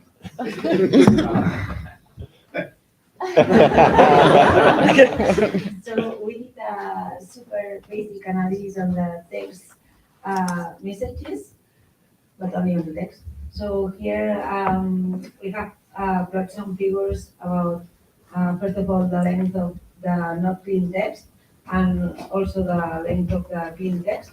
And so in general, we have seen that surprisingly, or well, I was not expecting this, racist tweets are longer than non-racist tweets. And this surprises me because I was not expecting any difference. But after cleaning the tweets, we saw that after cleaning the tweets, we saw that racist tweets were shrinking more than non-racist tweets, and this led us to think that it was maybe because they use more mentions or hashtags. So in the next slide, we can see that well, there's a slightly difference on the number of mentions which racist or non-racist messages used, and we can see that yes, non-racist tweets use less mentions in general. Then next one. So, well, not a second. And the same happens with the hashtags. And in here we have the analysis based on this Sentimiento model, which give us some results that might be expected. So yes, in fact, racist tweets are detected as having an anger emotion more than non-racist tweets. And the other is not relevant. And next one. And in here we just did as the other or some other teams.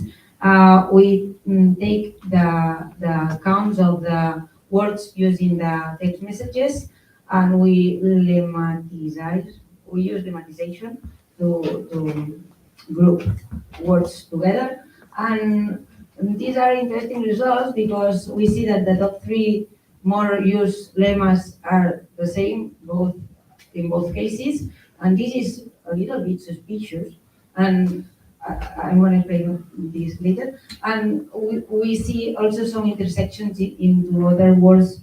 For instance, the one in red related to location and the blue related to political and legal things.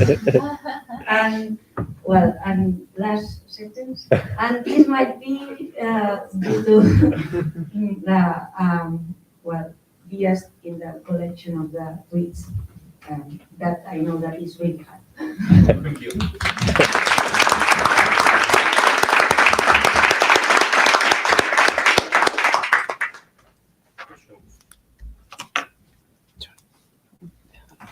Actually, a very quick one. So you said that, if I understood correctly, that Sentimiento didn't help the model, using that as a feature, yet racist tweets were correlated with higher anger, right? Why do you think that you didn't see an improvement there? Because the other emotions were a confounder? Good question. Okay, I think that that the reason is that we should have used like two models and then use the combination of the two models. Then we probably would have better results. But what we did was to take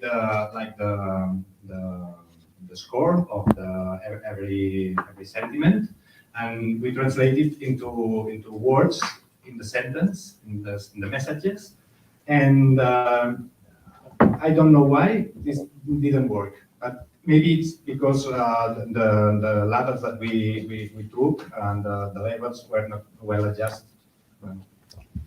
Thank you. Thank you very much. I'm very curious on the external data that you were taking into account about location, about the likes, about the followers. Did it help on the model, or? No, it was an idea that Oh, we could take this data But one of the problems maybe is that when today doing the final evaluation, was that we really had to be able to take this information from our model or our code. Should be able to go to Twitter and get this retweeted information, and this, I don't know if it's straightforward. Yeah, it's a longer way. And about the racist comments were longer, what do you think is like that? Maybe they are more creative. They're more? But I don't know. I cannot explain. That's why I said that it was surprising for me that they are in fact longer. But I cannot deduce any explanation for that. No problem. Can I add something on that? I think that from some tweets that we read that they were racist, they tend to be more emotional and they are not very structured. So they repeat the same thing several times. So that's why maybe, because I didn't check, so I don't know. But maybe that's why they are longer, because they also like add some words at the end, like insults and stuff. So they just want to say whatever they want, and it's not very structured. Yeah. So one question, how you correlate the feeling, hunger or hate with the words? How do you do that? Well, as we said, we used an already trained model, so we don't know. We have to check what are the criteria of the model to evaluate this. Okay, because that's the model that really will work good, very well, is that this is a semantic research really, is how the words are connected with each other to create that feeling, no hunger, that at the end translate to racism. Because as you said, when someone is saying something in an objective way, it's not, the tweet is not, you don't feel anger, hate or be angry or something like that, no? Because it's for example, and you mentioned the word migrant or immigrant or immigration or black population, things like that. But immediately that you add another word that creates that feeling, that is the probabilities as you got of that tweet to be racist increase. So quite interesting. Thank you very much. Applications? Not moderation, please. We heard another one. No, I think that about this specific project, I think that the models we created can be used as a first step to detect racist tweets or not. And as other people said, I think that is really important to try to cut on this happening on the social networks, because this make this kind of social effects grow exponentially. So I think that it's really important to work on this, because otherwise the children that is coming that are coming now will and are growing in this social media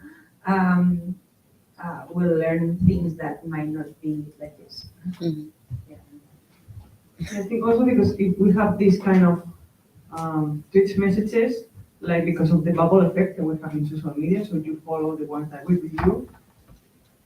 Racist people follow other racist people, and they feel like everyone thinks like them, so they feel empowered to take actions or continue with this behavior. So I think that's why it has like immediate effect on what's happening. Thank you.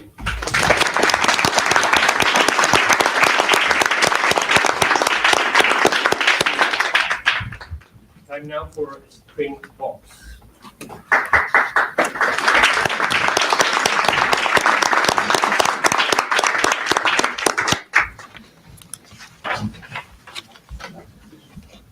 Hello.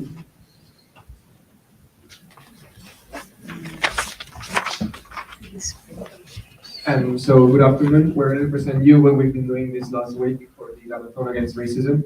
So our group name is Springboks. It comes from the South African rugby team that won the Rugby World Cup and that united Black and white society in South Africa many years ago. So I want to do a brief introduction of our team. We are Laura Casanovas, Juliet Monclús, Blanca Ruano, Paula Serra, and me, Jody Balcells.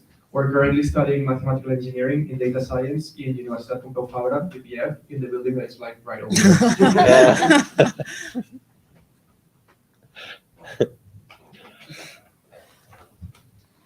COVID, history, years.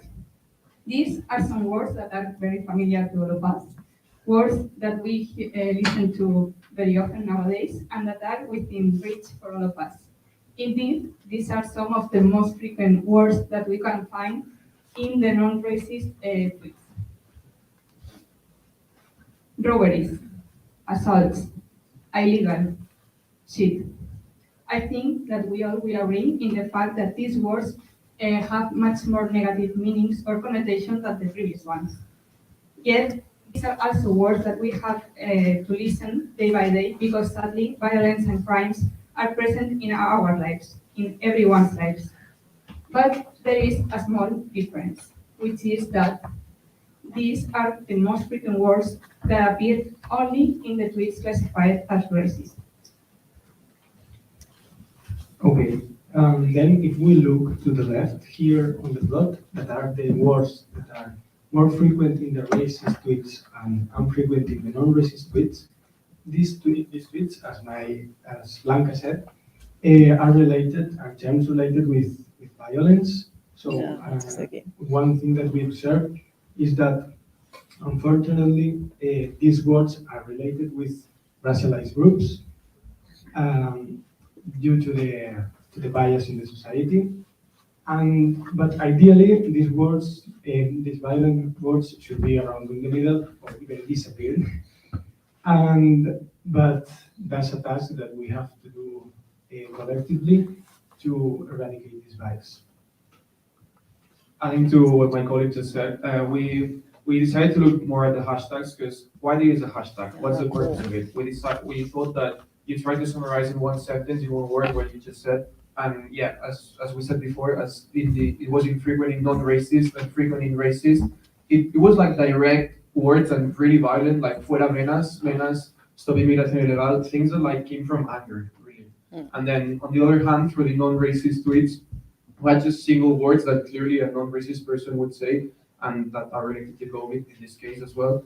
And moreover, as they said before, inmigrantes appeared in both labels, and we were really curious to find out that the hashtag solo queda voz was found in both labels. Let's welcome to Spain, I guess. So with this dashboard, we wanted to know a bit more about how the dataset was created, and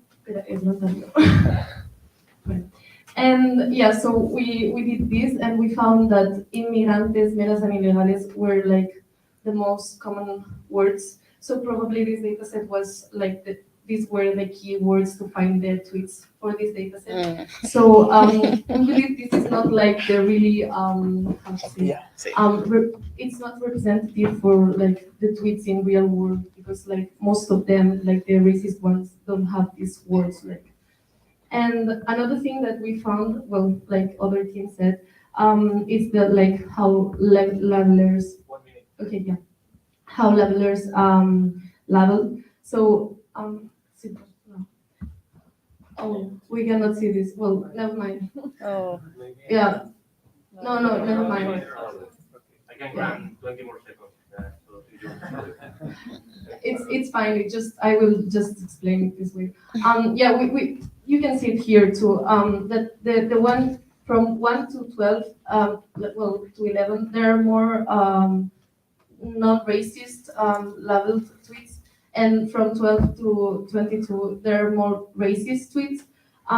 So yeah, we don't know why this happened, but like we're sure that this shouldn't happen. Like yeah. Yeah. Yes. And to end with the presentation, we have included here an overview of the model we have processed the tweets and then embed them using two embedders, laser and fast text, and then use this as an input for the neural network that is of type LSTM with several layers. So yes, this is all from our part. Thank you very much.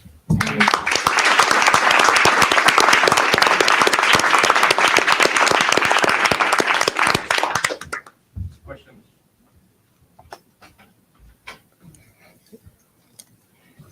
First of all, I want to say thank you very much for the presentation because it was super easy to understand. So, and very cool. And yeah, I think you expose a lot of very interesting things, like the hashtags, for example, is a very, very good thing that you mentioned. I don't know if you are the first thing that you mentioned that, but it's true. What is the intention of the hashtag? To concentrate all that you want to say, right, in a single word. So hashtags are very interesting, especially in Twitter. And yeah, applications. What do you think that you are studying mathematics, right, at the university? Yeah, mathematical engineering, which is like a more direct application. It's more applicable and less theoretical. Okay, so the question should be perfect for you. Maybe when you are writing the tweet, it can be a tool that says, marks a sentence and says, are you sure about that this sentence is not harming anyone? Because when the system says, well, to moderate that you were saying before, the harm is already done and it's already gone viral, but if you give that tool to the people that it's not already posted, you know?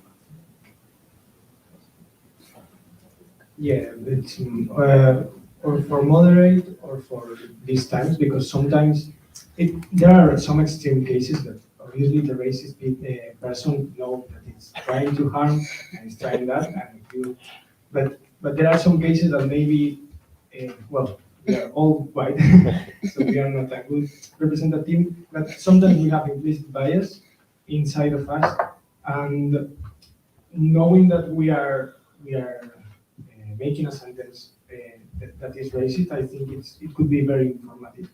So yeah. Okay. I have a question. I really like that, like frequent, non-frequent, by racist, non-racist graph.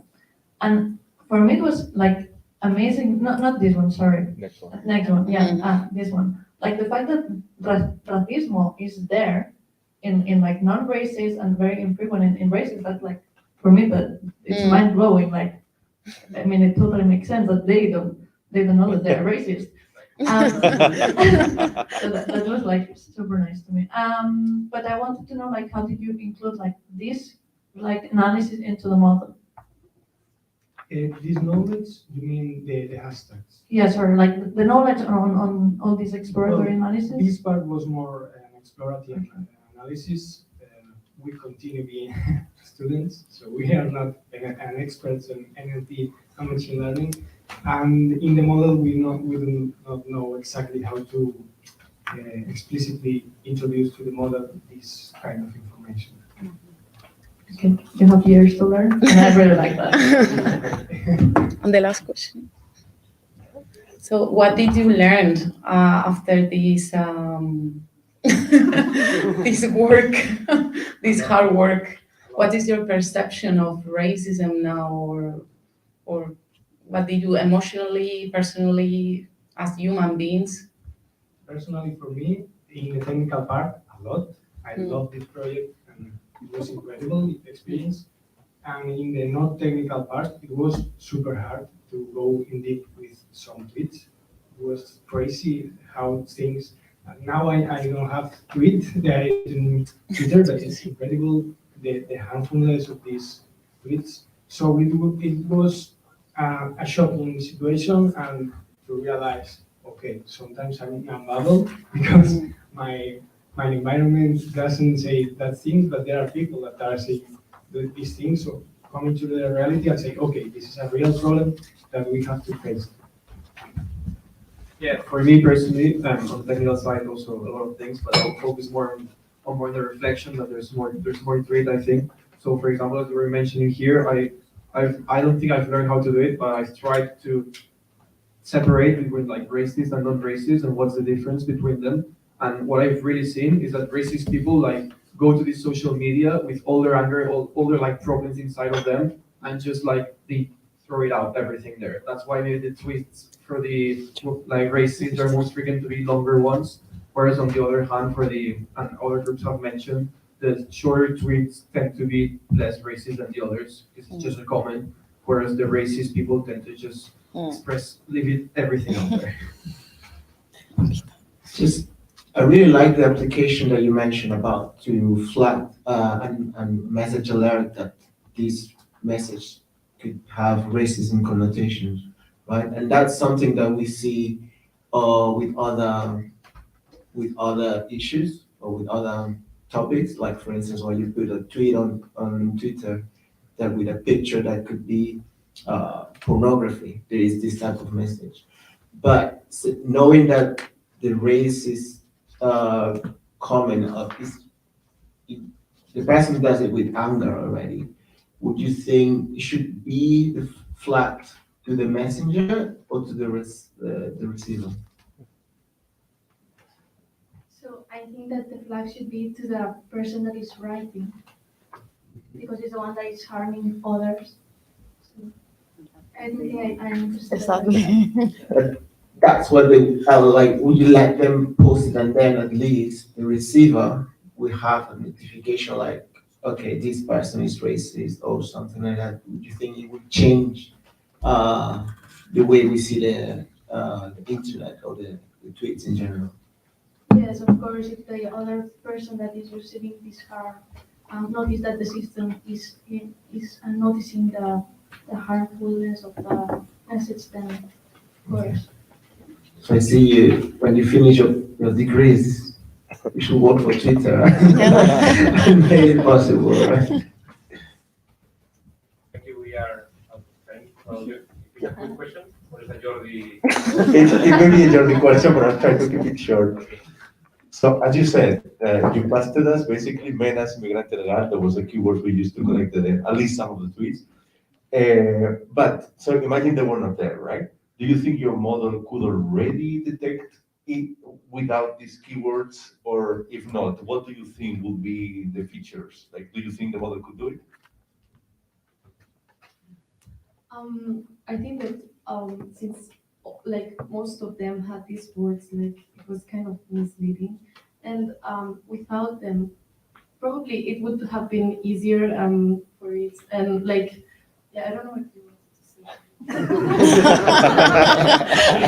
I mean, for the generalization of detecting racism, for sure, I think it would be better, because if not, it has the word immigrants. Okay, it's racist.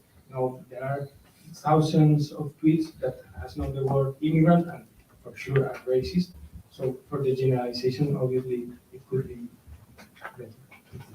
Okay, thank you.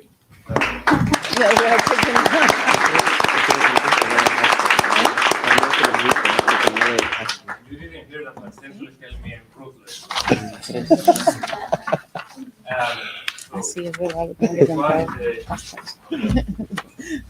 Nurse language processing. Yeah, thank you.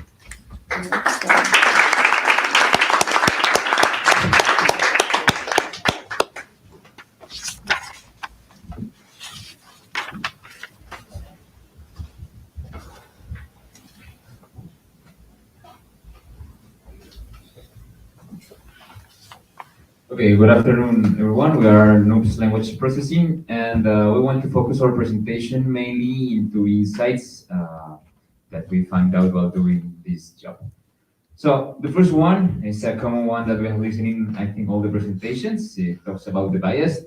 We call it when a bias problem is biased. And what we want to focus at this point is talking not only on the explicit bias that we have seen, and I think that other teams have also talked a lot. I'm very good about that.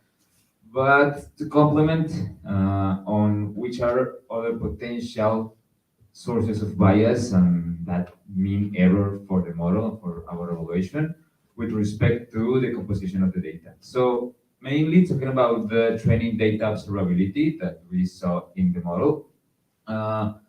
I think we have been focusing on talking about that there were a significant proportion of messages that were distinctly labeled by different labelers.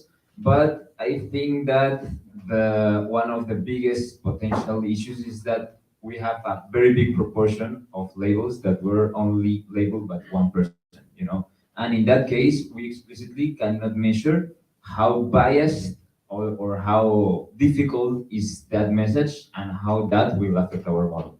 So taking into account that, what we wanted to have was a quick test on how our model was performing by using only for validation each of these three different groups, you know, and to see if the difference of the model predicting for each of these validations was significant, and trying to test our hypothesis that this is a very significant source of error. And as you can see, the errors in each of them mean that we are kind of true that this is also a potential source of problem for this stage.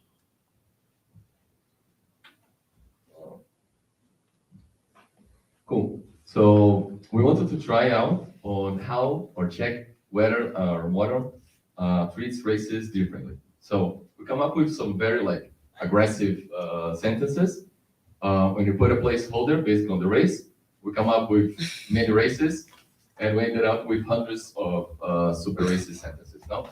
Our hypothesis here would be that our model should judge all these sentences as racist. No? So 100% of score of being racist, because first one is so I hate Arabs, I hate black people, death to the Syrian, death to the Latinos, so it's very clear racist.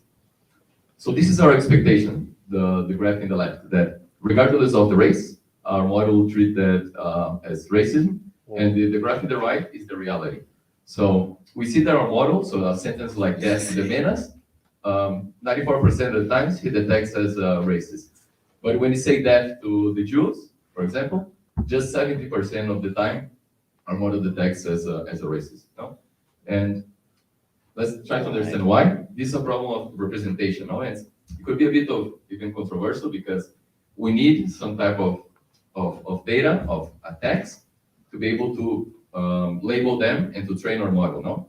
So for example, the word meta appearing in half of the tweets. So our model detects really well that associates meta with attacks and racism. No? The word Jewish would just appear 1% of the time. So our model didn't see much of these cases. No? So enough of us. Would like you guys to try. If you have your phone and you can scan this QR code. Would like to do maybe just wait a second. Yes. Yeah. Picture. Cool. I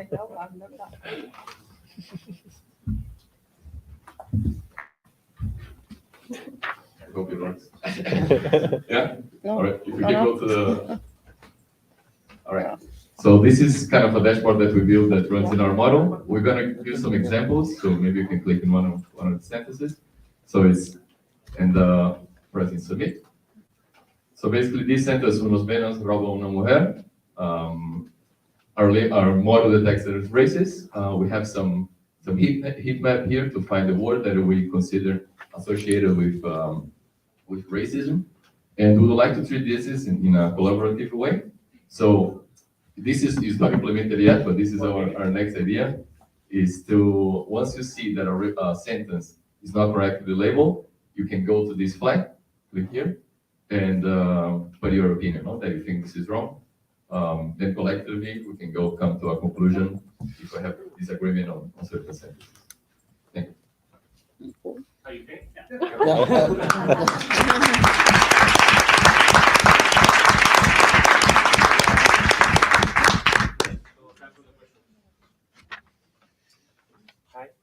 Hello. Yeah, thank you for the presentation and for the demo. Have you considered to adding all these racist ad hoc created phrases to the ground truth for training the model? So we tried, and it did improve the model.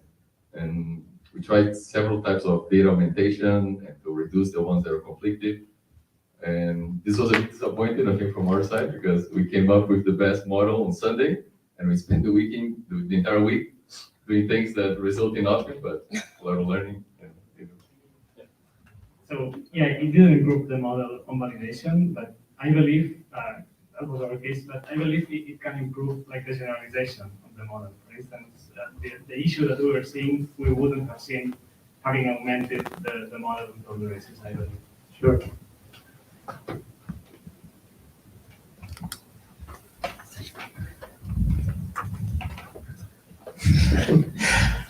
I think that was very accurate to bring the demo here. So I have to congratulate you for that. And once you have this demo, it's just a matter of populating it, bring the experts, and make it viable, right? So just wanted to ask you, what would you have done better on the labeling side, knowing all the factors that the other groups have said already and what you have found? Okay, so if we go back to the main conclusion that we're trying to say in the, can you go please to the slide?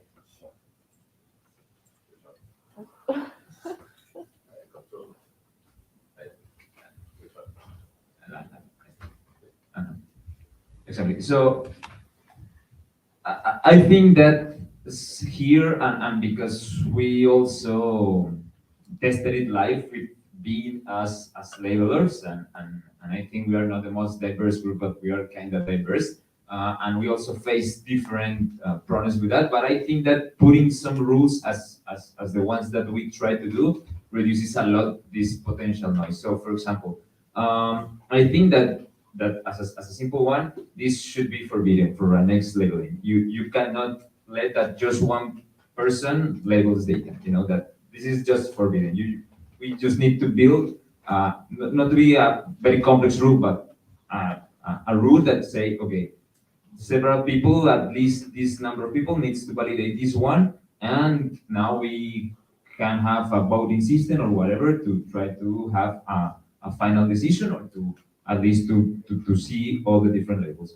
And same ones with that. I think that we did kind of this stuff. So the four of us were labeling data, and when we have 3 versus 1, we label 3, and when we have 2 versus 2, then we go again and try to let's say commit between us which was the real label. And I think that with that, by looking at the different scores that we have in the different days, and this was a huge game changer, sorry, without touching anything from the model. Just changing these very small steps in our labeling changed a lot. So I think that very small steps and try to be more robust on the data, on the labeling of the data, can leverage a lot the performance. Maybe just a quick. Still time for questions. Okay, maybe just quickly add. I think the hardest job is the creation of the labeler's guide, because the 3 of us, the 4 of us, we went to the labeler's guide, and I would invest more time in this guide because there's still many points that are conflictive, and we're like, okay, the guide is not very clear here, so I would go from really very extensive documentation on, and this could come a very difficult decision and discussion, what is racism for you and what is to come to a consensus, let's say. I think that would be a key to improve and enhance the data. Yeah, the last question of the applications. What do you think? No, I think we've been hearing about social media applications, but I think this model was trained on social media restricted to news and media. So I think this model can perform decently well in news, and so you could detect on a newspaper if something is racist, and you can have an add-on on your browser saying careful, this new may have some bias. So I guess I would say moderation. Can I Because we have a question from the. Hello? No. Hola, yeah. I just want to say one thing that I think all the Black persons that are here are thinking is the people that are racist, they are racist with an intention. It's not just like, I mean, yeah, some people are that, oh, I don't know, maybe they are not conscious that they are racist, but especially in media and the use of social networks, people are trying to create that hate speech. And there are some newspapers that they are pretty aware that the message is racist, but they are using them for their audience. So think about it when you think about possible applications. I have an idea, but I'm not going to say that idea until the end. So.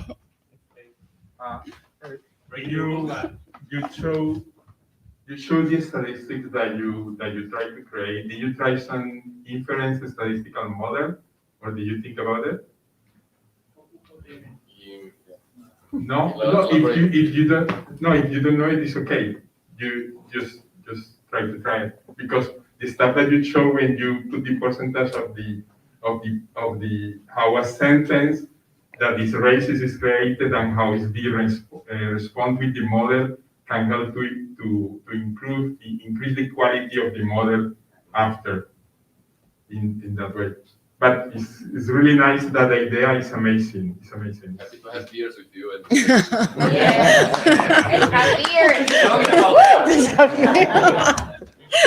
Thank you very much, mate. And the last one, machine learning times artificial intelligence. Applause, no?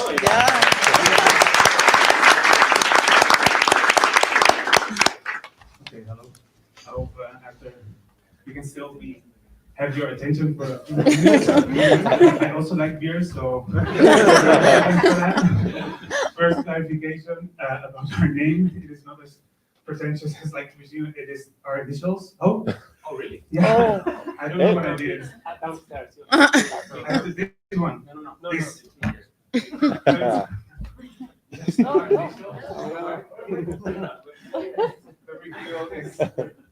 Okay, it's our initials.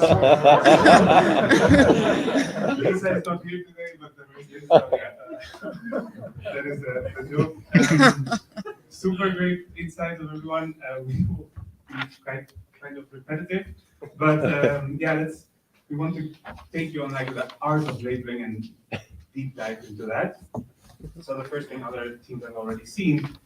Here we're plotting the number of tweets that each labeler has evaluated and the fraction of tweets that they labeled as racist, which is someone has already shown a similar plot.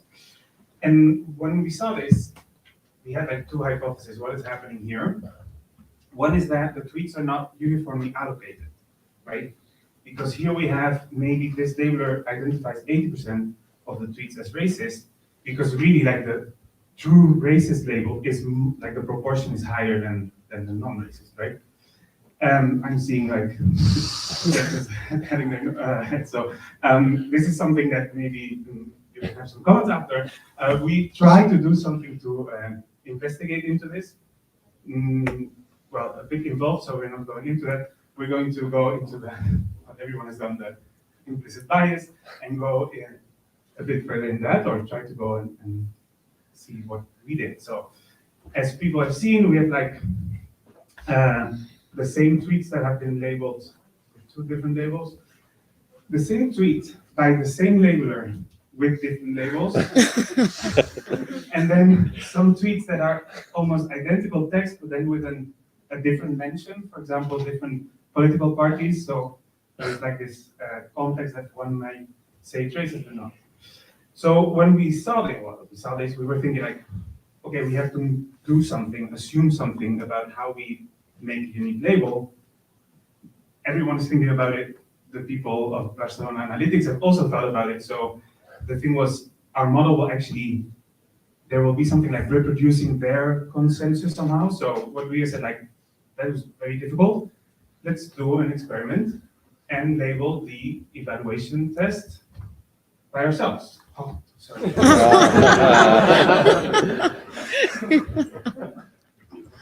Okay, So yes, what we did is we took the 131 tweets and we labeled them, the 5 of us, independently, trying to be as independent as possible with the labels guide. And of course, we see also we were not unanimous in all the tweets. We took our experiment one step further, and we submitted on Wednesday on manually labeled tweets, right? And we got only a 0.95. Why do I say only? So this is, of course, was a bit like tweaking the system somehow, but only because if we were classifying like cats and dogs, we would expect 100% of agreeing with you or what your consensus was. But reality is it's much more difficult. So even us as people and you as people, all white, we don't agree. So it's very difficult, right? But yeah, we all knew that. Other things that happen is that there's obvious errors. For example, this message is labeled as non-racist. Maybe instead of a 1, the labeler typed a 2. I don't know what they were using, something like quick. The thing is that bias and a mistake is not the same thing, right? So there's like 2 different things happening with labeling, and there's also like 2 different ways of remedying these problems, right? So proposals of ideas of getting out of this labeling inferno somehow. 1 minute. Okay, very quickly. Like automated detections of these errors. Of course, if that is labeled as a dog, that is clear. There's like techniques to do that. Then for the bias part, things about context, like removing these mentions, some hashtags maybe that influence you trying to go to one way or another, providing like the full thread of replies to get the context of what's happening, things that have been discussed, like trying to find the labeler's bias and weighting their labels somehow. And then you have takeaways or coffee table aphorisms, I like to call them. And everyone knows like NLP is hard because context is very nuanced. Data labeling is hard because nuance is very human. And then finally, Twitter is very nasty. And that's it. Thank you very much.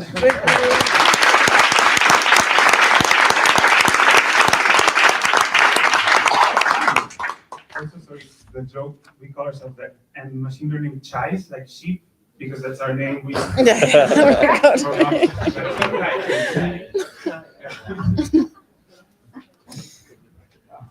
Questions?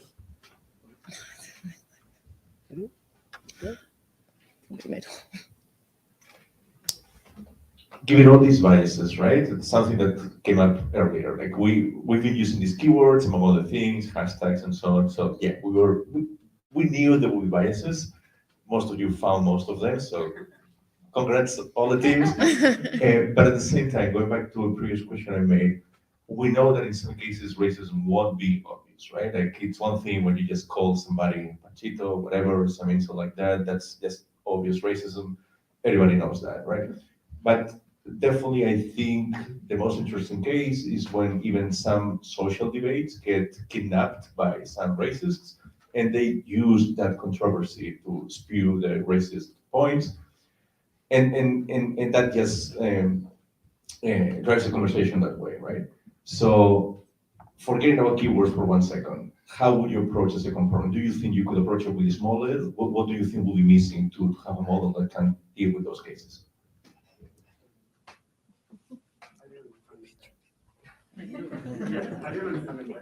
What is the second? How, like, do you think your model will be able to address this implicit racism already, like trained on this data, right? If you were to take this model and use it already in production, and just given implicitly racist message, my guess is that it wouldn't work. How would you fix it? Or do you think it should work in some cases? I don't know.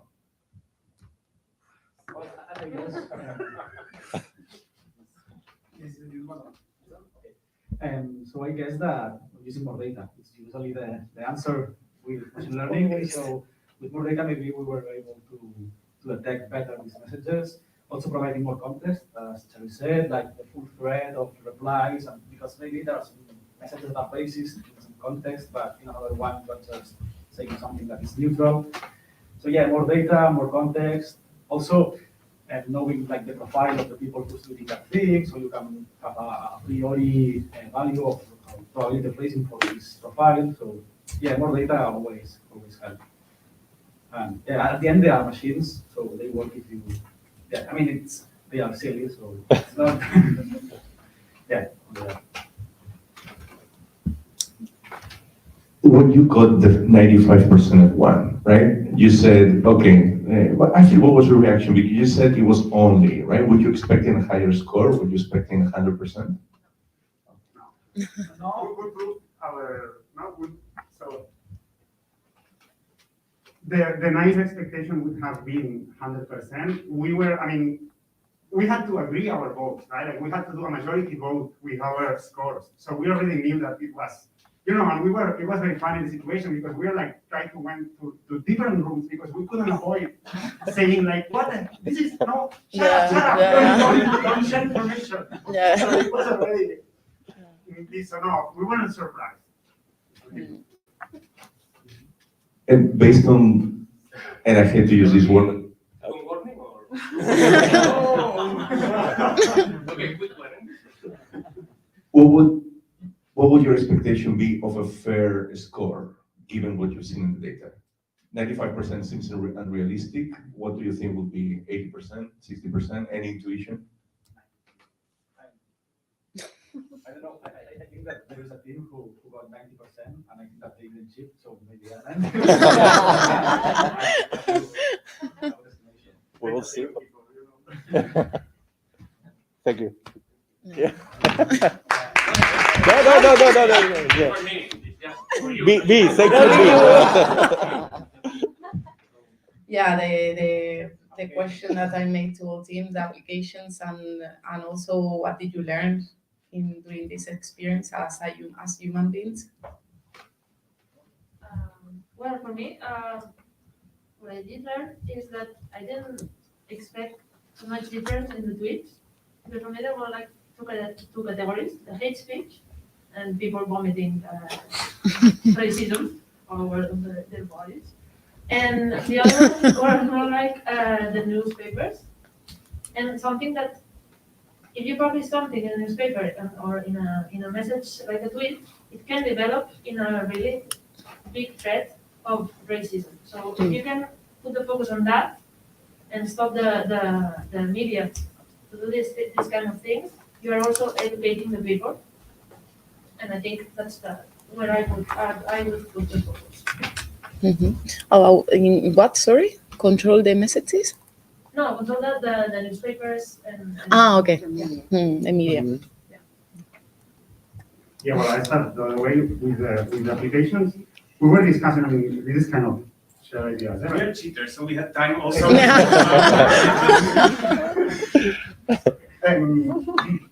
No, so yeah, of course, no. Moderation is the first thing that comes out. We're also thinking about kind of publicly auditing newspapers. Like you could, like what if you publish a score of, others, like racism score of different media, so you shame the ones. Of course, there are ones that won't care. A wall of shame, no? Yes, like some of them would even care or would say like, perfect, we're hitting our target. Yeah, exactly. But you will expose some things that people that. The same thing we're thinking about.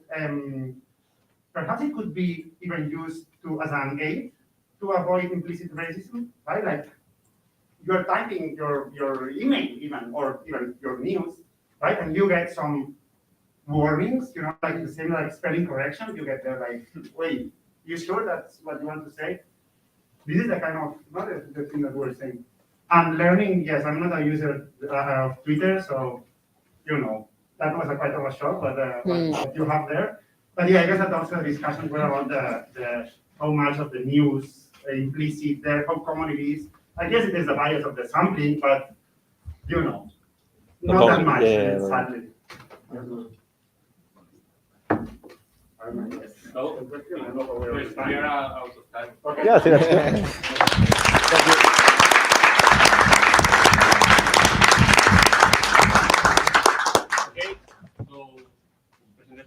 now. These five guys are gonna go somewhere else, deliberate in about 20 minutes, right? You will be back with your the results. So for the rest of you go, you can take a break, go to the loo, Ya no me acuerdo de have a cigar, whatever you want to do. Let's see in 20 minutes, okay? Okay. If you leave,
No, no, ya te digo.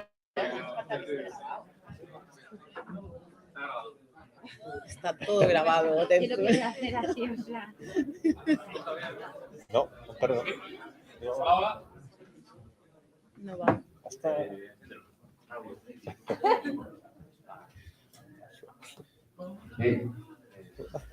Okay, the time has come, but before going to the prizes, Tensu asked me to, she wants to share a good message with you all, so Tensu. Hi everyone, I'm going to be very quick. The same that we have realized that we could have more diverse teams and that could have helped. I just wanted to say to all of you, you're doing an amazing job, but sometimes you need to expose that amazing job in a way you're gonna have that perfect elevator pitch. Okay, it's just for you to understand that communication takes a good part on one of the prizes. The more you are preparing your presentations, the more you are blended the communication among the members, and the more concise and more clear you are, well, they're gonna take good notes of this. And now we're here in the data zone, but maybe tomorrow you're in Dubai and you want some investors to take your model, and you're gonna be the next startup to become unicorn, blah blah blah. So just reflect a little bit on that, and if we see each other in the future, just count on me, count on Russell, count on us also to help you with that. And that's it, and congratulations. Thank you. So the first prize is the model is given by you, Alejandra. So Alejandra is gonna announce the winner of the Vida de Alicante. Okay, thank you. Well, I wanted to say as well, because I was like asking all the time applications. Now I'm going to tell one thing that okay.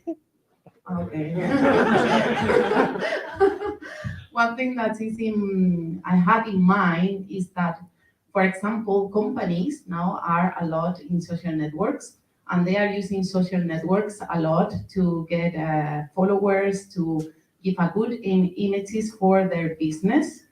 But there are businesses that we know inside the community, they have racist policies, yes, and they are clearly racist, and they are denying, for example, the entrance to Black people, or the waiters doesn't have good manners with diverse people and everything. And social media are created for also for consumers to use them to give a review. So you can use, for example, data for labeling businesses in the sense of Black friendly, or I don't know, Black friendly is a good a good top, but you know, you understand, no? Like gay friendly now, or others, no? Huh? Yeah, anti-racist, for example. So you, based on that information, those messages that you get from media, from Twitter, especially because Twitter there is no filter in Twitter, and that's the good thing. For example, in Twitter, there are a lot of tweets about one discotheque that we know is clearly racist. Is I don't remember now the name. It's in Barcelona. It's Jamboree. And Jamboree is the community knows that it's racist. And for example, if you write this and you predict, you get that information, or you filter that information, and you can use it for businesses. Well, is that you can create a map, for example, that can be used, and you are exposing the companies, and companies doesn't want bad marketing. So you can force companies to be more nice, let's say, anti-racist, really. Well, that is something that I have in mind. But now the interesting thing. Yeah, the money. Well, the award to the best prediction model goes to Noob's Language Processing.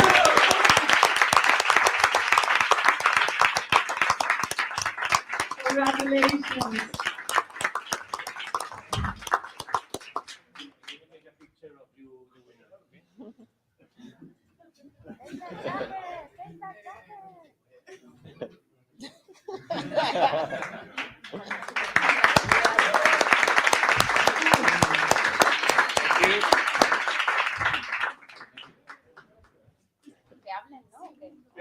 Claro, hay que hablar, hay que hablar.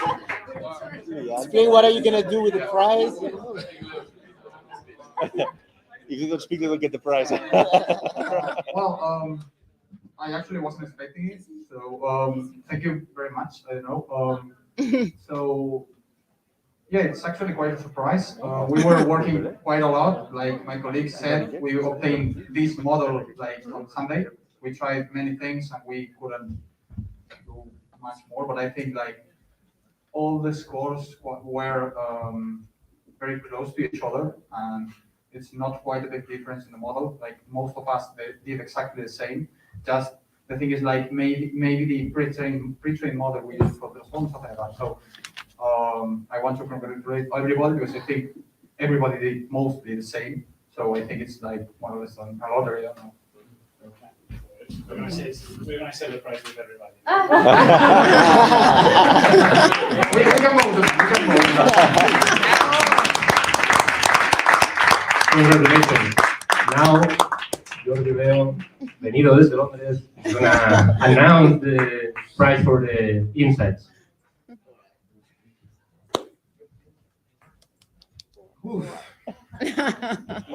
What are insights?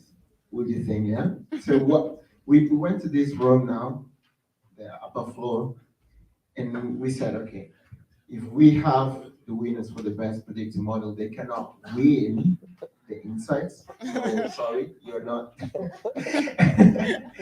But then, like what we have valued, like the presentation, the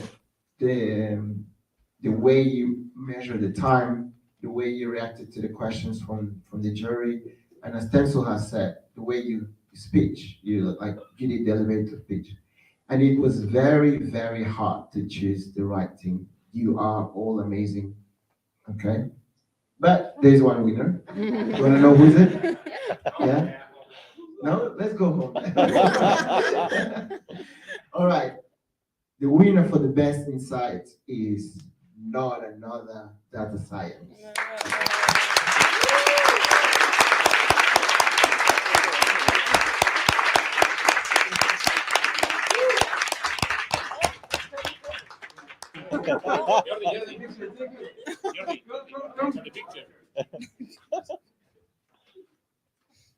I know. What a silence, eh? Yeah. Congratulations.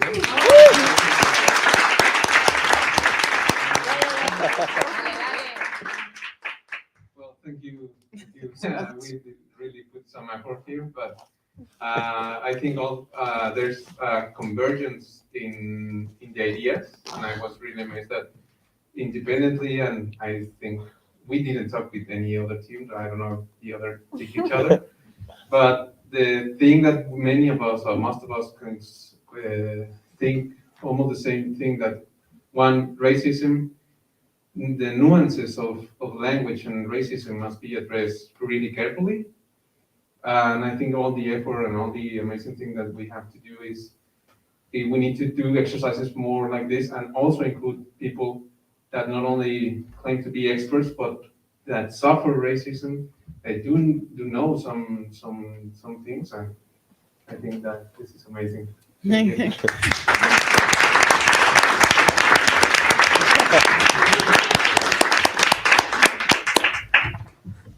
So it's over. Nothing else. It's Thank you over. very much. Enjoy the pizzas, and thank you everyone for taking part. Claro.